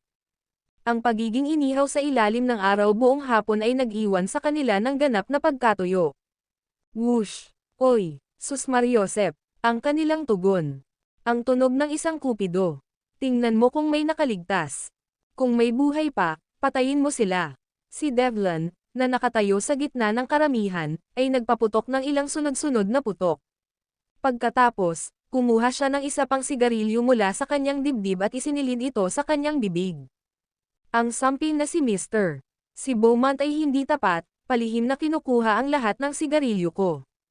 Kumuha siya ng lighter, sinindihan ang sigarilyo, saka tiningnan ang walang laman na kahon. Itinapon niya ito ng walang kahirap-hirap. Sumirit. Sunod-sunod na umalangaw-ngaw ang mga sigaw ng paghihirap mula sa kanyang likuran. Malinaw na natukoy ng mga thermal imager na nakapaloob sa mga mata ng mga lalaking nakaitim kung sino ang talagang patay at kung sino ang nagkukunwaring patay. Ang Thunder Peak Hall ay nangunguna ng husto sa ibang mga sekta pagdating sa pagsabay sa panahon. Kahit gaano kalakas ang Medicine King Valley, nanatili itong nakahiwalay, bihirang makasalamuha ang maraming bagong teknolohiya. Di nagtagal, ang mga tao sa looban ay pinatay lahat. Si Devlin, kinurot ang halos nasunog na upos ng sigarilyo, ay naglakad na ang isang kamay ay nasa likod niya at may monitor sa kabila. Maghanap sa timog silangan. May pulang tuldok sa screen. Ang pulang tuldok ay ang lokasyon kung nasaan si Elwood Thornycroft. Bago pumunta sa Ghost Valley, nakapagkabit na si Devlin ng locator device at high-tech chip sa Elwood Thornycroft. Ang layunin ay, nang salakayin nila ang Medicine King Valley, upang eksaktong mahanap si Elwood Thornycroft. Elwood Thornycroft, pinatay mo si Fabian Percival, pwede akong magkunwaring hindi ko alam, pero ngayon, kung hindi mo makukuha ang gusto ko, hindi talaga kita mapapatawad. Pagkatapos niyang magsalita, hinugot ni Devlin ang isang kahon ng mga nakatagong armas mula sa kanyang baywang at inihagis ang upos ng sigarilyo sa lupa. Naglakad siya patungo sa kinaroroonan ng pulang tuldok. Maya-maya pa ay nakarating na sila sa isang silid sa gilid. May tao sa loob. Gamit ang infrared sensing, isang lalaking nakaitim ang lumapit kay Devlin, 8 sila. Bago pa man ang teknolohiya, ang mga disipulo ng Medicine King Valley ay walang mapagtataguan. Hindi pa napatay ni Julius Reed ang lahat nang umalis siya. Maraming disipulo mula sa sekta ng medisina ang naunang tumakas, nagtatago sa mga silid sa loob ng Medicine King Valley. Napatay ang hari ng medisina, at ang kataas-taasang elder ay dumanas ng marahas na kamatayan. Ang ilang dosenang natitirang mga disipulo ng Medicine King Valley ay naging ganap na gulo. Una, natakot sila na baka hindi umalis ang baliw na dragon at hindi sila nang ahas na lumabas. Pangalawa, ang ilan ay nagplanong kumuha ng ilang mahahalagang bagay at umalis sa lugar na ito upang masiyahan sa buhay. Mahigpit ang mga patakaran ng Medicine King Valley, at ang mga taong ito ay karaniwang walang pagkakataong umalis. Ngayon, ito na ang pinakamagandang pagkakataon. Maraming kayamanan sa lambak at, umaasa sa kanilang nakahihigit na kasanayan sa medisina, maaari pa rin silang mamuhay ng marangya sa labas. Whoosh! Oy! Sus Mariosep! Sinipa pabukas ang pinto. Sa loob, 8 disipulo ang nakayuko sa sulok, may hawak na mahahabang espada, ang kanilang mga mukha ay puno ng takot. Pumasok si Devlin, maingat na tumingin sa paligid, ngunit wala si Elwood Thornycroft. Kinuha niya ang monitor para masigurong hindi siya napunta sa maling lugar. Nasaan siya? Habang nakatingin sa 8 tao sa harap niya, malakas na tanong ni Devlin. WHO. Kahapon ng tanghali, walang kamalay-malay silang tinakot ng eksenang iyon. 8 disipulo ang nakakulong dito ng isang araw at isang gabi, hindi nang ahas na kumilos. Ngayon, bigla na lang, nang biglang pumasok ang mga buhay na tao, muntik na silang mamatay sa takot. Mga babae, sigaw ni Devlin, ang babaeng nakatira sa kwartong ito. May mga nakakalat pa ring hiringgilya sa sahig, at mga kagamitang ginagamit sa pagkuha ng dugo. Tiyak na talagang nakatira rito si Elwood Thornycroft. Ako, hindi ko alam. May mahinang sabi. Marami sa kanila ay hindi mga disipulong responsable sa pagbabantay at natural lamang na hindi nila alam kung sino ang nakatira sa silid na ito. Ang pangunahing dahilan ay dahil liblib ang lugar na ito at hindi madaling matuklasan.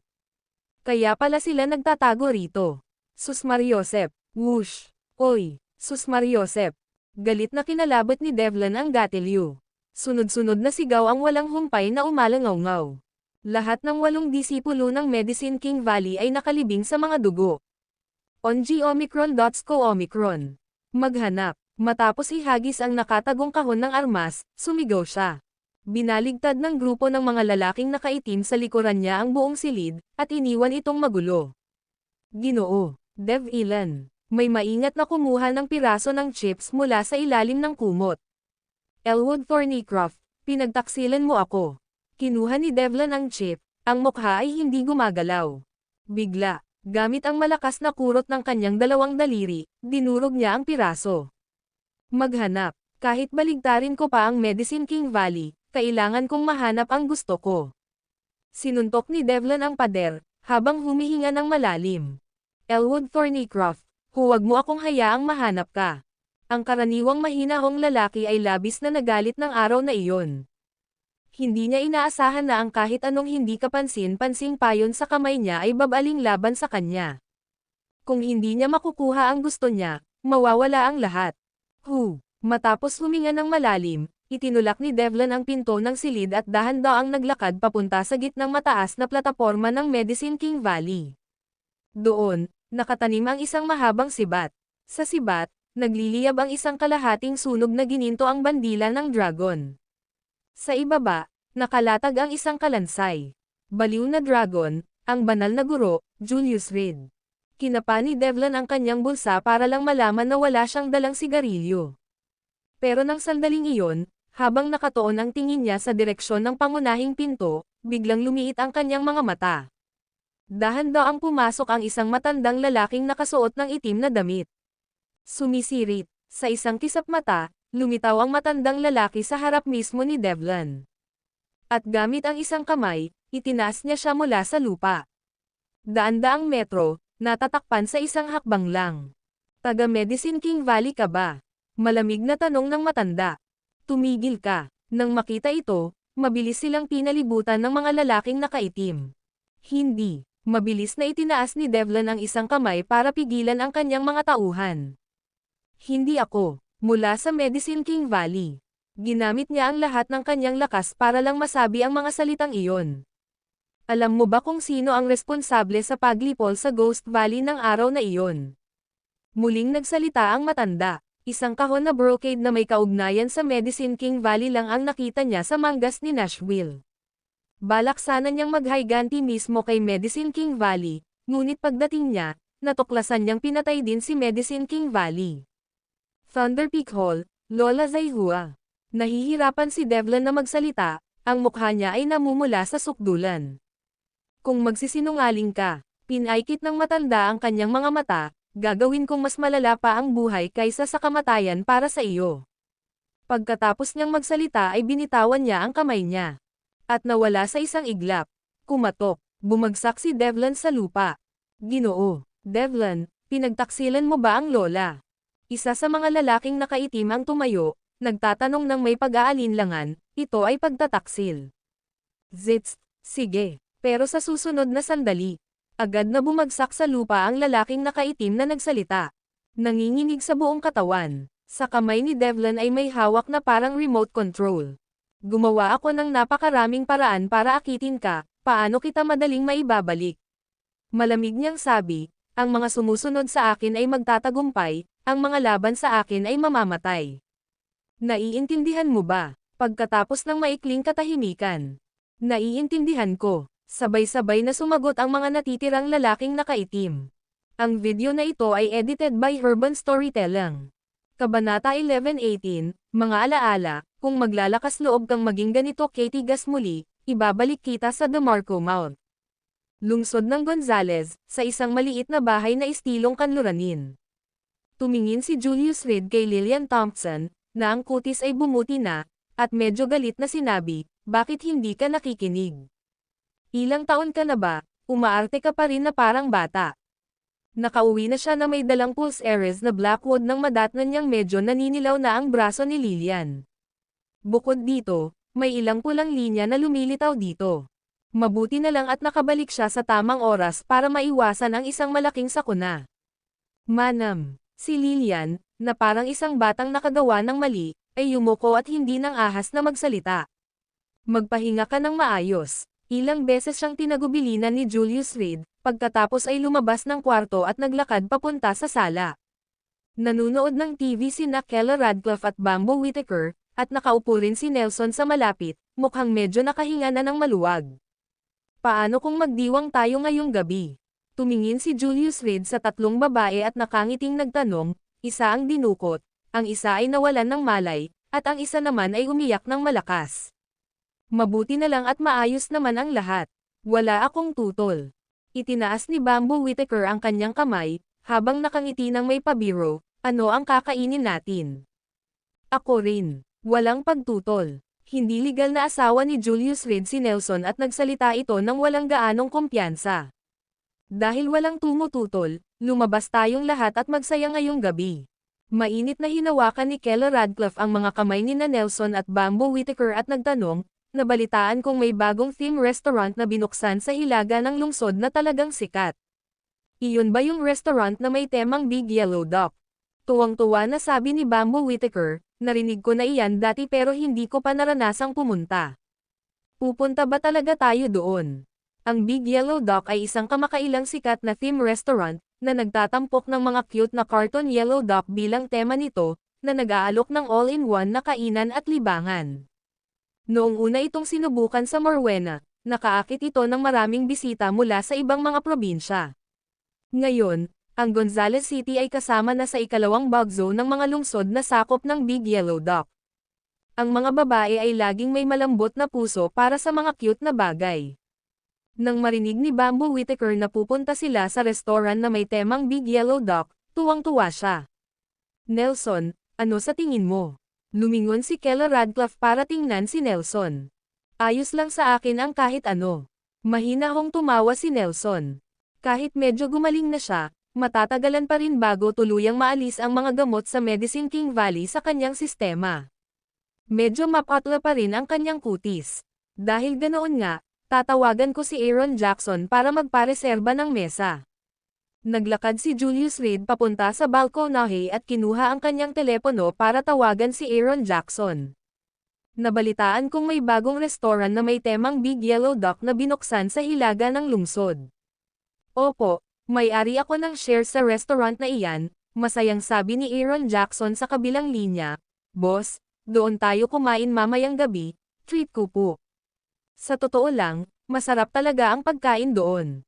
Lalo na't may kasama kang grupo ng mga babae, bagay na bagay yan. Pagkatapos magsalita, hininaan niya ang kanyang boses, may mga waterbed pa nga roon. Lumayas ka, bahagyang napakunot ang noo ni Julius Reed, at may bahid ng pagsaway ang tono niya, sa tingin mo ba ganoon akong klaseng tao? Ang amo mo, ako, kagalang-galang na tao ako. Bam! Tunog. Biglang may narinig akong malakas na ingay mula sa kabilang linya ng telepono. Anong nangyayari? Alertong tanong ni Julius Reed. Kaya napakabilis na nakarating si Lowell Tennyson sa Gonzales City. Pero imposible yon. Ayon sa timeline, ang mga mahilig sa espada ay darating bukas, pinakamaaga pa. Bukod pa rito, para sa mga kadahilan ng pangkaligtasan, tiyak na hindi maglalakas loob na sumakay ng eroplano ang kabilang panig. Kung sakaling sumabog ang isang eroplano sa himpapawid, kahit pa mahilig ito sa espada, wala talagang pag-asa na mabuhay. Tiyak na pipiliin ng Thunder Peak Hall ang pinakaligtas na paraan at pupunta rito sakay ng kotse. Total, ang kanilang helikopter ay nabaril na minsan ni Julius Reed. Hindi, hoy, kung gusto niyong mag-away, lumabas kayo, huwag kayong gumawa ng gulo dito. Saway at walang magawang paliwanag ni Aaron Jackson. Kahapon, dinala ni Terry Moore si Karen sa Big Yellow Duck Restaurant, at pagkatapos ng hapunan, ginamo ni Terry Moore si Karen sa isang malaking pangangalagang pangkalusugan. Pagkakapasok ni Karen kasama ang babae, lumingon si Terry Moore at tumawag sa isang hindi nagpakilalang tao para iulat siya. Mabuti na lang at palihim na nakasunod si Karen, kaya hindi siya nalinlang. Gago, gusto lang kitang iregalo ng pagkain sa kulungan. Hindi mo man lang ako pinasalamatan, binigyan mo pa ako ng mga laxative.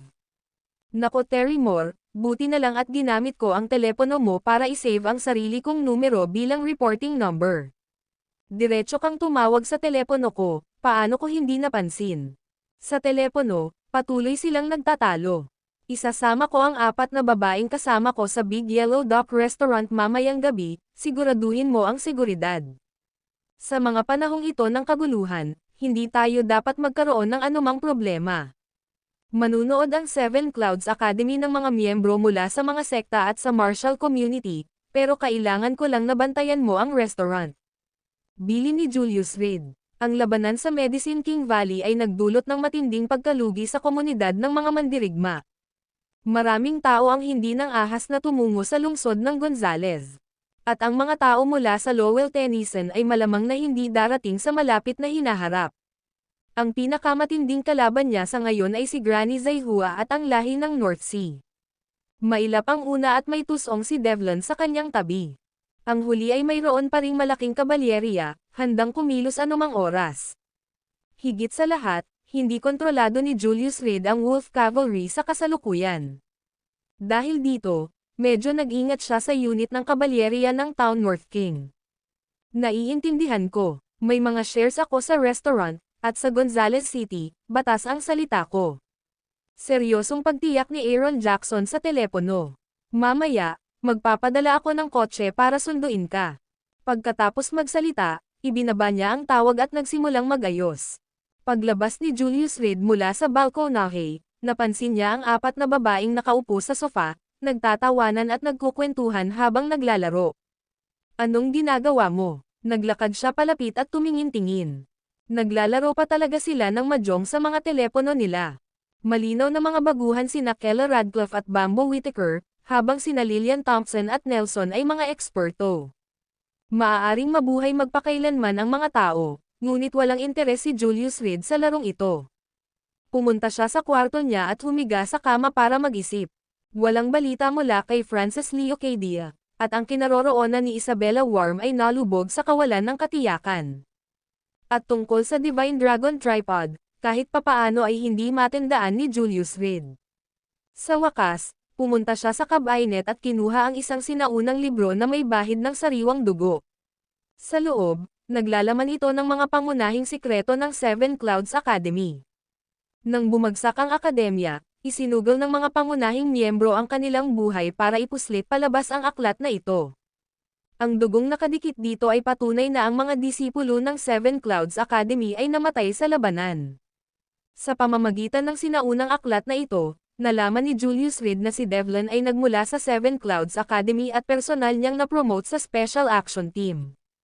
Ang pangkat na ito ay nagkawatak-watak kalaunan. Karamihan sa kanila ay tumalikod at itinatag ang Shadowgate. N-0, SO. Ilan ang napatay, walang iniwang labi. Tanging si Devlin lamang ang lumipat ng katapatan sa Thunder Peak Hall. Makapal ang libro, at dahan-dahan itong binuklat ni Julius Reed, sinusubukang maghanap ng ilang alaala. Ang dahilan kung bakit matagal niyang hindi nahawakan ang librong ito ay dahil ang bahagi ng nilalaman nito ay nagdudulot ng matinding sakit sa kanyang ulo tuwing binabasa niya ang mga ito. Ngayon, tila hamupa na ang sakit. Paglampas sa mga unang pahina, bahagyang kumunot ang kilay ni Julius Reed. Itinala nito ang bawat pangunahing kaganapang isinagawa niya pagdating sa Seven Clouds Academy.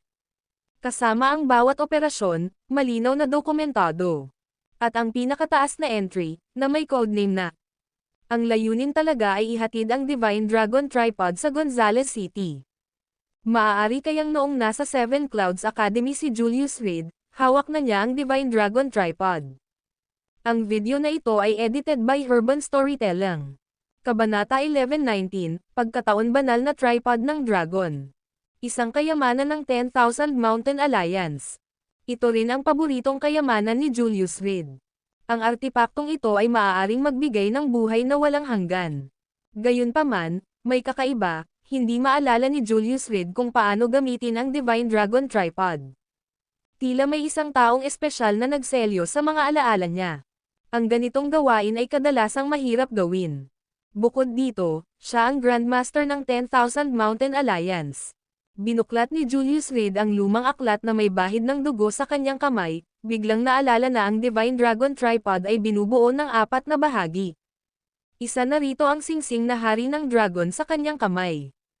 Ang singsing ng hari ng dragon ay gawa sa pinakadalisay na metal sa mundo, napakatigas. Sa loob, Naselyuhan ang evil chi. Hindi tulad ng mga ordinaryong kayamanan, ang paggawa ng isang bagay na magbibigay ng buhay na walang hanggan gamit ang Divine Dragon Tripod, hindi lamang espesyal ang mga hilaw na materyales. Kahit ang medicine tripod at ang apoy ay napakabihirang mangyari. Nang gumagawa ng gamot gamit ang Divine Dragon Tripod, nangailangan ito ng yin fire na nabuo mula sa matinding evil chi upang makagawa ng mga tabletang panghabang buhay. Ang bawat pagkonsumo ay maaaring magpahaba ng buhay ng isang tao ng humigit kumulang 30 taon. Noon, si Lola Zaihua ay nabuhay ng halos 300 taon sa pamamagitan ng pag-inom ng mga tabletang ginawa mula sa Divine Dragon Tripod. Gayunpaman, mahigit isang dekada na ang nakalilipas, nawala ni Isabella Worm ang mahalagang bahagi ng Divine Dragon Tripod, ang medicine tripod. Ito ang naging dahilan kung bakit hindi nakuha ni Lola Zaihua ang mga longevity pills na kailangan niya noong panahon na. Kahit papaano, naniniwala si Julius Reed na ang pagtataksil ni Granny Zaihua ay maaaring may kaugnayan sa insidenteng ito. Masamang chi. Tiningnan ni Julius Reed ang singsing na hari ng dragon sa kanyang kamay at pumikit. Sa bawat galaw niya, isang matinding intensyong pumatay ang bumubulwak sa kanyang katawan.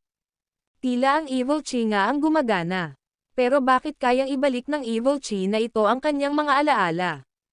Kahit papaano, noong umalis siya sa selebrasyon ng mahabang buhay ng pamilya Radcliffe at nakilala ang lalaking nakaitim na nagsuot ng singsing na ito sa kanya. Bumalot sa kanyang isipan ang mga alaalang iyon.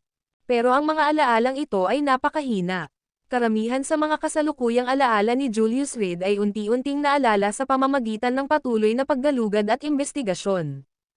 Ang ilan ay tila sumasalungat pa nga sa kanyang mga orihinal na alaala. Ang sinaunang aklat ay naglalaman ng mga tekstong personal na isinulat ni Julius Reed. Walang maaaring pagkakamali. Walang sino man sa mundo ang makakagaya sa kanyang sulat kamay. Tungkol sa Divine Dragon Tripod, walang gaanong description ang libro, ngunit sa halip, ang aksyon na may codename na, ay nagdala kay Julius Reed sa kanyang mga alaala. Wala siyang maalala, ni isang impresyon man lang. Karamihan sa mga alaala ay walang kwenta. Yumuko lang si Julius Reed at maingat na bumaling sa susunod na pahina.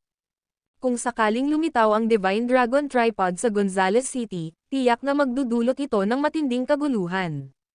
Sa oras na iyon, ang mga may masamang intensyon sa loob ng 10,000 Mountain Alliance ay tiyak na maglalantad ng kanilang mga buntot.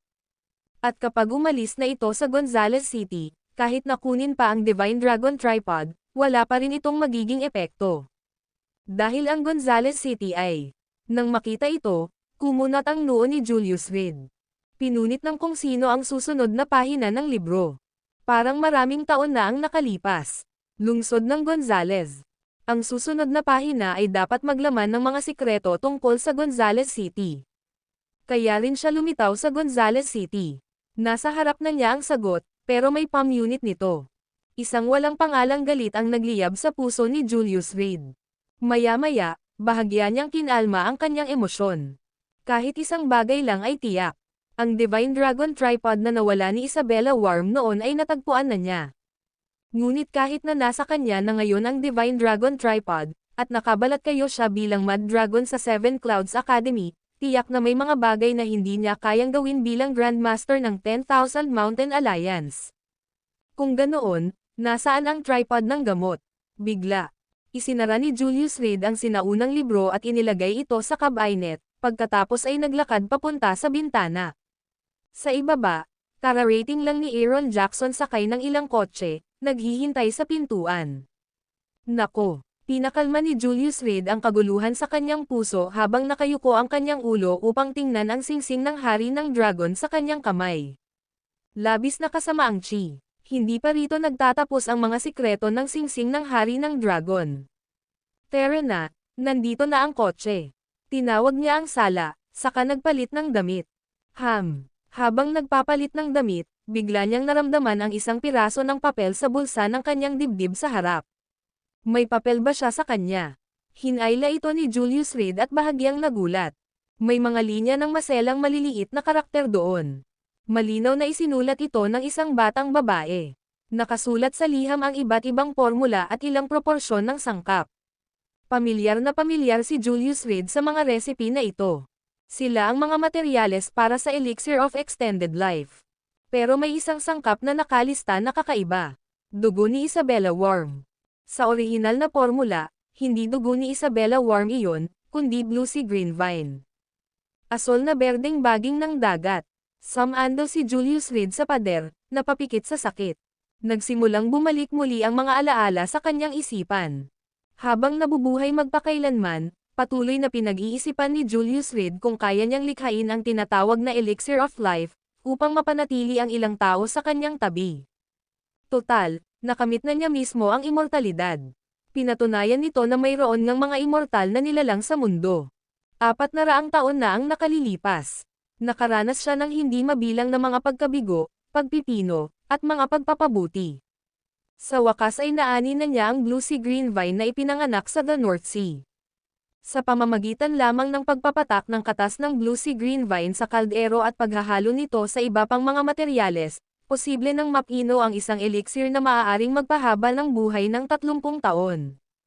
At bawat taon, ang North Sea ang responsable sa pagsusumit ng Blue Sea Green Vine bilang parangal. Gayunpaman, kasunod ng rebelyong iyon, naglaho ang Blue Sea Green Vine, na naging dahilan ng paghinto ng produksyon ng Elixir of Extended Life. Di nagtagal, ang koaling iniwang walang gamit sa DeMarco Mount ay nawala ni Isabella Worm. Tila naalala ni Julius Reed na ang huling Blue Sea Green Vine na tumutubo sa DeMarco Mount ay nawala na. Maaari ba itong maging isang matapang na ideya ang nabuo sa kanyang isipan? Nilunok ba ni Isabella Worm ang Blue Sea Green Vine? Kung hindi, walang paraan para ipaliwanag kung paano mapapalitan ng dugo ni Isabella Worm ang Blue Sea Green Vine. Julius, ayos ka lang ba? Saka lamang lumapit sina Kella Radcliffe at ang iba pa kay Julius Reed, matapos magpalit ng damit. Nang makita siyang tila medyo wala sa sarili, nag-aalala silang nagsalita. Ayos lang ako, ngumiti si Julius Reed at umiling, sabay lingon kay Nelson, sino ang nagbigay sa akin ng sulat na ito? Walang sino man ang maaaring maglagay ng sulat sa kanyang bulsa sa ilalim ng kanyang relo. Ang tanging paliwanag ay inilagay ito roon habang siya ay walang malay. Ito ba ay Elwood Thornycroft? Paggunita ni Nelson, habang tumatango, oo, sinabi niyang siya si Elwood Thornycroft. Elwood Thornycroft, medyo nagulat si Julius Reed, ngunit inaasahan din naman niya ito. Orihinal na, nang matanggap niya ang impormasyon ni Nelson sa Medicine King Valley, ito ay mula kay Elwood Thornycroft. Sa hindi inaasahang pagkakataon, nakuha pa ni Elwood Thornycroft ang mga formula mula sa Medicine King Valley. Tara, maglakad-lakad tayo, magpahinga ka muna. Minasahe ni Julius Reed ang kanyang mga sentido, pakiramdam niya ay hindi tama ang mga alaalang naalala niya. Hindi niya matukoy kung ano talaga ang problema. Naghihintay na ang kotse sa baba. Nakita ni Aaron Jackson ang lahat na palabas at mabilis na itinulak ang pinto ng kotse, personal silang sinalubong. Hindi masyadong malayo ang restaurant na may temang North Dock sa maliit na villa. Pagkatapos ng kalahating oras na biyahe, nakarating na rin sila. Si Bamboo Whittaker ang unang tumalon palabas ng kotse, ang mukha ay puno ng pananabik. Sumunod sa kanya si Julius Reed at ang iba pa. Boss, ako ang may-ari ng 40% ng shares dito. Masayang sabi ni Aaron Jackson. Isa ka talagang Drake Springs. Humajijek si Julius Reed at umiling, sabay tawag pabalik sa mga nasa likuran niya. Terry Moore, Karen, tumigil kayo sa pagpapakaabala. Tumira kayo kung kumakain kayo, o tumakbo na lang kayo kung hindi. Nandito na tayo. Nagsipag-unahan silang dalawa. Nang makapasok na ang grupo. Sa may pintuan, isang lalaking may sigarilyo sa bibig ang nagmamasid sa kanilang likuran. Boss, hindi ba't ang binibining pumasok lang ay ang munting prinsesa ng pamilyang Whittaker? Sabi niya sa isang binata na nakasot sa tabi niya. Bamboo Whittaker, tumaas ang kilay ng binata, hindi ba't nagkataon lang iyon? Tara, tingnan natin. Ang video na ito ay edited by Urban Storytelling. Kabanata 1120, matandang kaibigan ang pamilyang Morwenokop. Dati ay isang maliit at di kilalang angkan, ngunit bigla itong kumapit sa tanyag na pamilyang Whittaker dahil isa sa kanila, si Ian Cook, ang sumama sa pamilya. Matapos ikasal si Ian Cook sa pamilyang Whittaker, ang mga miyembro ng Whittaker ay nagsimulang dumanas ng sunod-sunod na aksidente. Sa huli, ang tagapagmana ng Whittaker na si Blaze Whittaker ay dumanas ng isang kalunos-lunos na kamatayan. Ang buong pamilya Whittaker, isang malaking kalipunan na may hindi mabilang na mga ari-arian, ay nahulog sa mga kamay ng pamilya Koch. Sa loob lamang ng ilang taon, ang pamilyang Koch ay lumipat mula sa isang hindi kilalang ikatlong antas ng angkan patungo sa pinakamayamang sambahayan ng Morwena. At si Ian Koch, matapos ang 3 taong pagdadalamati para kay Blaze Whittaker, opisyal nang kinuha ang kontrol sa pamilyang Whittaker. At ipinahayag niya na kapag natagpuan na si Bamboo Whittaker, ang natitirang lahi ng pamilyang Whittaker, ililipat niya sa kanya ang lahat ng kapangyarihan at kayamanan. Ang gantimpalang inialok ay umabot sa 300 milyon. Ngunit tila tuluyang naglaho si Bamboo Whittaker, hindi nakitang buhay o natagpuang patay.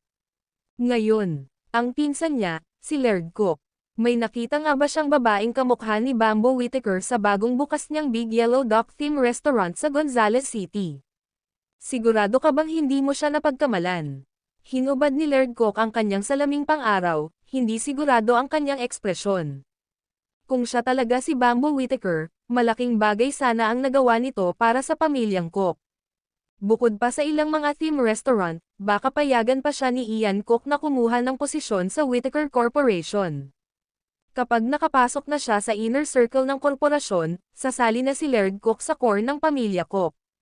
Noon ay isang kayamanan ang naghihintay sa kanya. Sa tingin ko ay may 80% posibilidad na tama ako. Minsan ay hinanap ng magkapatid si Bamboo Whittaker ngunit dumating silang walang dala. Pero, nakilala ko agad ang mukha niya. Kinurot ng lalaki ang upos ng sigarilyo niya, habang nakakunot ang noo, mukhang may kasamang 3 babae si Bamboo Whittaker.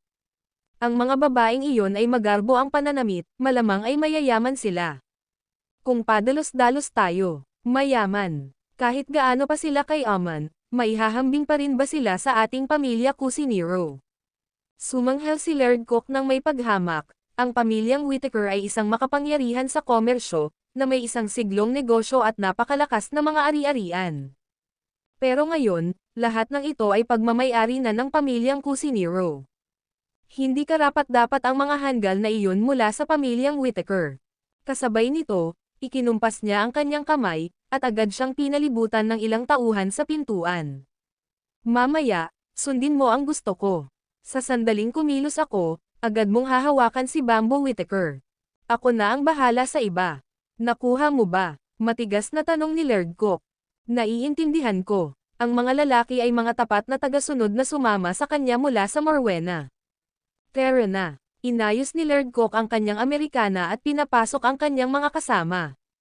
Sa sandaling ito, sa loob ng restoran na may temang Big Yellow Duck, naging masigla ang lahat. Bilang isang lungsod sa baybayin, ang Gonzales City ay nakaakit ng maraming turista para sa pamamasyal, kahit na sa unang bahagi ng Tagsibol.